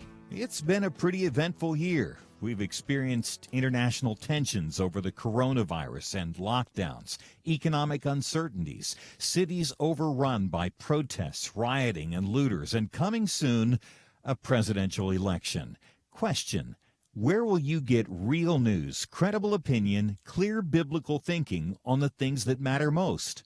Answer: Point of View Radio with Kerby Anderson and the team. You can make sure their voices continue speaking loud and clear by taking a moment right now and joining the Truth Team. It is easy, but you do have to visit our website or make a quick call. Go to pointofview.net/team or call 800-347-5151. You have the power to make a difference. Joining the Truth Team can help ensure that millions of people will get a different opinion from the major purveyors of fake news. We don't get big advertising dollars like the networks or tax money like PBS. We depend on you. Pointofview.net/team and 800-347-5151. Point of View will continue after this.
You're listening to Point of View. The opinions expressed on Point of View do not necessarily reflect the views of the management or staff of this station. And now, here again is Kerby Anderson. This book coming out next week, The Church of Tov. And again, it is a very good book. It's probably one already that you say, I want to get a copy of. I know some people have already benefited from it because, if nothing else, we are writing about an issue that does need to be addressed. We're going to talk about the Circle of Tov and how to really create Tov churches in just a minute. But I thought, Scott, for just a minute, we might just at least talk about Matthew 18, because your chapter there help me understand that oftentimes what happens when there is abuse, when there is a scandal, the quick response is, well, have you followed Matthew 18, which, of course, is the whole issue of church discipline. But you help us understand, using one of those examples, at least from Willow Creek, how that was actually used in an inappropriate way, and so it's something to be looking out for, don't you think? Yes, it is. And this was a deep concern to my daughter, Laura Behringer, my co-author, because of their participation at Willow Creek. All right, let's just say that I am in your church, Kerby, and I start saying bad things about you that are false. What's the proper response? Well, you become aware of it, and you talk to me, and you say, let's get together and talk about this. Let's figure out what's going on here. That seems totally appropriate, and that's what Matthew 18 is about. But what happens when a man of power, narcissistic, who operates through fear, sexually abuses a female in the church, and then makes the claim that, first of all, we have to follow Matthew 18, which means you have to meet with me one-on-one. No psychologist in history, no genuinely pastorally sensitive person ever would say that that is a necessary stipulation. Maybe you meet with 2 or 3 others, but to go to that person privately is simply to trigger the original abuse and put yourself in a position again of probably being abused verbally and with authority again. And even then, when it goes to 2 or 3, it can be very dangerous. So, and then other people appeal to the point in the pastorals that without the presence of 2 or 3 witnesses, no charge should be laid against an elder. Well, you know, this one also was used at Willow. I've heard it used in other churches. This is not uncommon.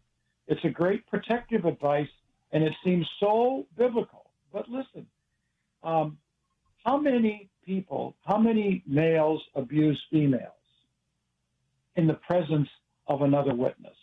I mean, it is almost impossible to find situations like that. These are things done behind closed doors privately so that no one can say anything. So these biblical verses are not to be used indiscriminately, insensitively, and without compassion for other people. And I cannot tell you, Kerby, the number of people who have written to me or have written to my daughter, who have tried to contact us in all sorts of ways, who've been abused in different contexts in churches. And this is one of the most common ploys used by churches, is to say, did you follow Matthew 18? Did you follow the pastoral epistles? And people say, well, this is God's word. I've done wrong, and I'm afraid to meet with that pastor, so I'll just be silent. And then guess who wins? The abusive pastor and the culture around that pastor that is sycophantic and operating through fear. So we need to use Matthew 18 well. We need to use it when it's appropriate. We need to use other passages when it's more appropriate to use other passages. Let's get about into that culture. Your first section there is creating a goodness culture, and it gets us back to the point you make. Church culture matters. And, of course, Andy Crouch has been on the program with us before, and this whole idea of culture is important, and so we should be doing what we can to have a flourishing, God-centered, Christ-like culture within the church. Give us some ideas on what we can possibly do in order to make that happen. Well, let me just say, Tov is something, and goodness is something about God.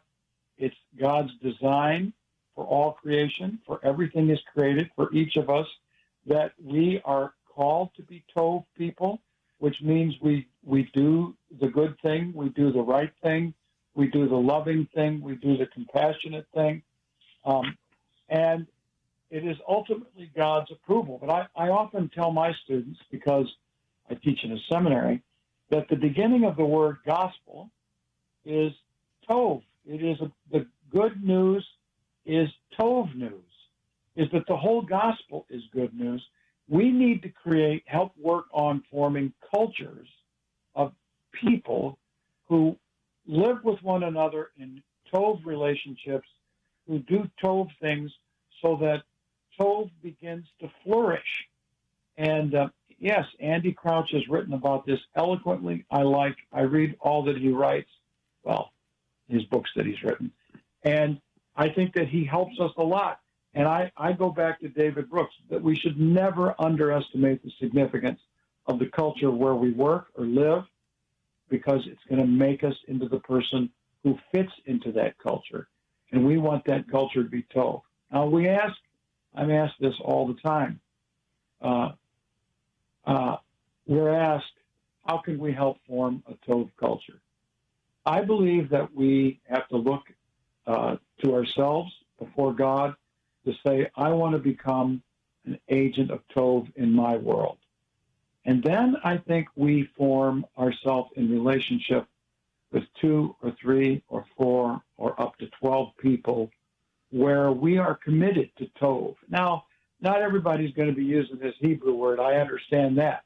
But people can be committed to Tov and not know that that's what they're committed to. They want to be committed to things like compassion and treating people as people, having names and stories, and not just, somebody who can fill an activity on Sunday, and if they're not there, we'll get somebody else. And if they don't do the job, we'll get rid of them, and we don't even know their name. We want to become people committed to Tov, and we want to surround ourselves with other people who are Tov. And this is what I believe can happen, Kerby, and this is so important, that we can form pockets of Tov. Yes. And if we get enough pockets of Tov in a church, we can, in that sense, we can take over with Tov. We can knock out toxicity, and we can build Tov. I talked with a person who has a PhD in organizational transformation. I didn't even know there were degrees like this. And he said this to me. He said, when you have a toxic culture, it takes 7 years of intentional activity to transform a culture. And then he used my language, from toxicity to Tov. I went, whoa. A lot of us like to think that we could have a Sunday school class devoted for 1 quarter on Tov, and all of a sudden it would all be fixed. But that's not how it works. This is the slow activity of God's transforming grace through the power of the Spirit as we seek out the kinds of habits and practices and actions that are Tov, so that our characters are formed into Tov, and we form these pockets of Tov, and over time we can create churches that are Tov. I've been in churches like this. They don't even know they're Tov, but they are. I've been in churches that are toxic, and they don't think they are, but they are. So we need, I'm fully committed to the process over time of committing myself and those around me to being people of Tov, responding the right way in these situations, asking God's grace, asking God's Spirit to give us the grace so that we can become agents of Tov. And again, one of the wonderful diagrams in this book is kind of the circle of Tov. And when we come back from the break, maybe we'll talk about a few, because some of the negatives then become positives. You nurture empathy. That helps you resist a narcissistic culture. You nurture grace, and that helps you resist a fear culture. You tell the truth to resist false narratives. You nurture justice to resist this loyalty culture. You nurture service to resist the celebrity culture. And you nurture Christ-likeness to resist the leader culture. And so we'll come back and pick off one or two. But again, you can find all of this in this book that is getting published by Tyndale, about 230 pages. Scot McKnight with us, and I think you will certainly appreciate this. And we have a link so that you can get it both in hardback and Kindle, and it's available on our website, pointofview.net. We'll come back and talk about this Circle of Tov right after this.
Now, back to Point of View, your listener-supported source for truth. A Church Called Tov by Scot McKnight and Laura Barringer. And again, this is a book that I think you're going to want to get a copy of, and we have information about it on our website, pointofview.net. And Scott, really what we're talking about here is taking these various issues that you've already identified as problems and recognizing that Tov churches nurture empathy, grace, truth, justice, service, Christ-likeness, which is what churches churches should be doing anyway. And that is then, if you will, an antidote to the toxic culture that many churches might find themselves in. Exactly. And what we did is my daughter and I mapped the kinds of cultures that we were seeing that produced toxic cultures and produced toxic relationships with, let's say, men and women in churches and younger people and abuse of other leaders. We saw so much of this. And we asked the question, what are the kinds of things that we see about these people, and what is the biblical alternative?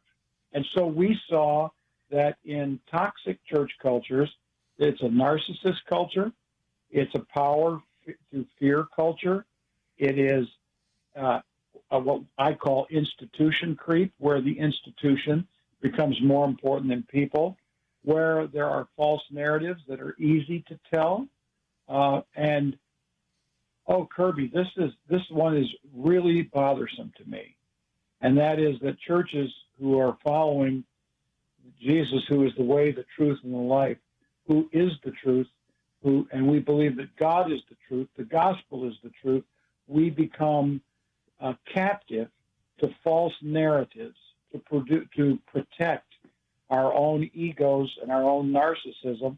We found that they demanded loyalty even when it was wrong. They didn't pursue justice. We found that they were propping up hero cultures and celebrity cultures, and they were casting images of their primary leaders on screens that made them look like they were from Hollywood. They sold images, basically, rather than reality. And we found that churches that are toxic are enamored with celebrity. Churches that are Tov are enamored with service. And this is one that I pick on. I believe that pastors are leaders, that churches have to have leaders. But when we begin to fashion our pastors as leaders and the leaders in churches as leaders, we often lose contact with what the primary point is.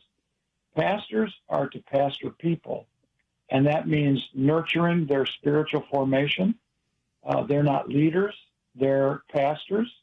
And so I'm down on the culture that has reshaped church leadership into the categories of business leadership, and I'm up on recovering the biblical category of pastors as shepherds, pastors as pastors, pastors as spiritual mentors, pastors as spiritual directors, pastors as teachers of the Bible, as followers of Jesus themselves, etc.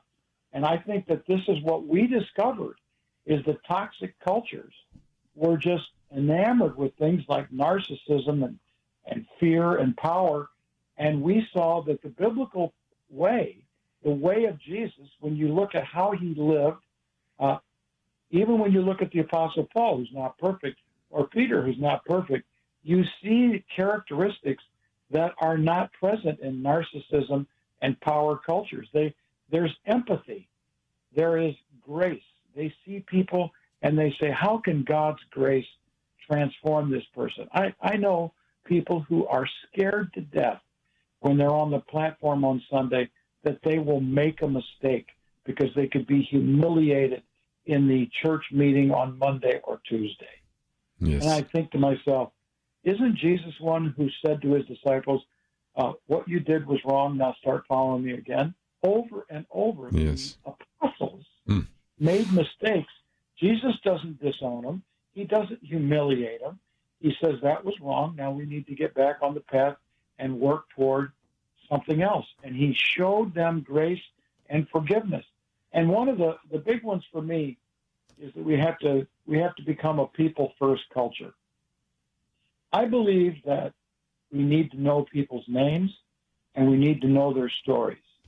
And we are not leaders or pastors of people whose names we don't know and whose stories we don't know. And what I have learned, and what my daughter and I learned, is churches that are Tov know one another. They know one another's stories, and they empathize and sympathize and show compassion and grace toward people because they know who those others are. They know who they are themselves. They know we are all in need of grace and forgiveness. So these are some of the characteristics that I think are really important for us to form cultures of Tov. And that, when I look at the circle of Tov, Kerby, I don't look at it as perfection. I look at it as things we should strive for that we're not going to master overnight, that is going to take a lifetime of culture building, but these are such good things, such Tov things, that they're worth giving our lives for in order to form church cultures that will witness to the way of Christ and Christ-likeness in all that we do. So excited about the book, A Church Called Tov. And again, it's the idea of forming a goodness culture that resists abuses of power and promotes healing. It is a book coming out shortly. But Scott, just before we go, we only got about a minute or two left. It seems to me that this is a book that maybe even certain people in church leadership should go through. And so it could be not only something that the pastor could preach on, or it could be something that the elders, deacons get together on, maybe others having a small group, because after all, you're looking for really almost a 7-year commitment if you want to turn some things around, aren't you? Yeah. We like to say that this, Laura and I like to say that this book is first of all for the wounded resistors. Kerby, there are many people in churches who've been wounded by powerful pastors, narcissistic pastors, and they wonder if they can give their heart to a church again. And this is really sad. That's the group that we had in mind on every page that we wrote. But we know that sometimes pastors will want to preach through a book like this. But really what we need is all the people who are on, let's say, the leadership team, the elder board, the deacons, the Sunday school teachers, whatever the major influences in your church are, we think they should all read this and work on it together, of how they as leaders can set the tone of Tov for their own church. And that's our heart, is that individual churches will be transformed into cultures of Tov because God's grace is at work in them, leading them toward Christ-likeness. Very good. Scot McKnight, just been thrilling to have you on the program. Thank you so much for writing the book, and thank you for giving us an hour here on Point of View. Well, thank you, Kerby. Great. And I want you to know it's an honor for me to be with you. Well, we look forward to the next opportunity. And again, the book is already coming out, so you can pre-order it. Of course, you will probably find it in your local bookstore soon, but we've made it easy for you to get it both in hardback and in Kindle. And if you think about all the examples and news stories that we've talked about in terms of abuse, this is a book to really help promote healing and safety and spiritual growth. And it really is, again, a book that I commend to you, A Church Called Tov. And I hope that you will take the time to look up the information we have on our website and get a copy and express those principles to those around you. And you've been listening to Point of View.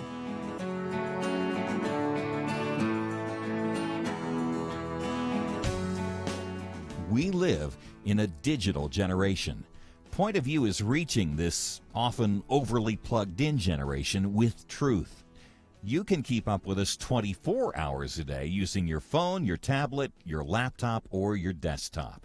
Search for the Point of View radio talk show on Facebook, where you can keep up with today's issues, learn about current and upcoming guests by liking us on Facebook. Also, follow us on Twitter. Our handle is @Point of View RTS. That stands for Point of View Radio Talk Show. Learn, interact, make a difference with Point of View using new media. And here's one way you can make a big difference. Help us increase our reach by spreading the word among your friends. Share a Facebook post. Tag us in a tweet. With enough joining us to plant seeds, we'll see a tremendous harvest. Come on, it only takes a minute. Search for Point of View Radio Talk Show on Facebook, @Point of View RTS on Twitter, and subscribe to the Point of View Radio Talk Show channel on YouTube. Learn, interact, share. the Point of View radio talk show. Point of View is produced by Point of View Ministries.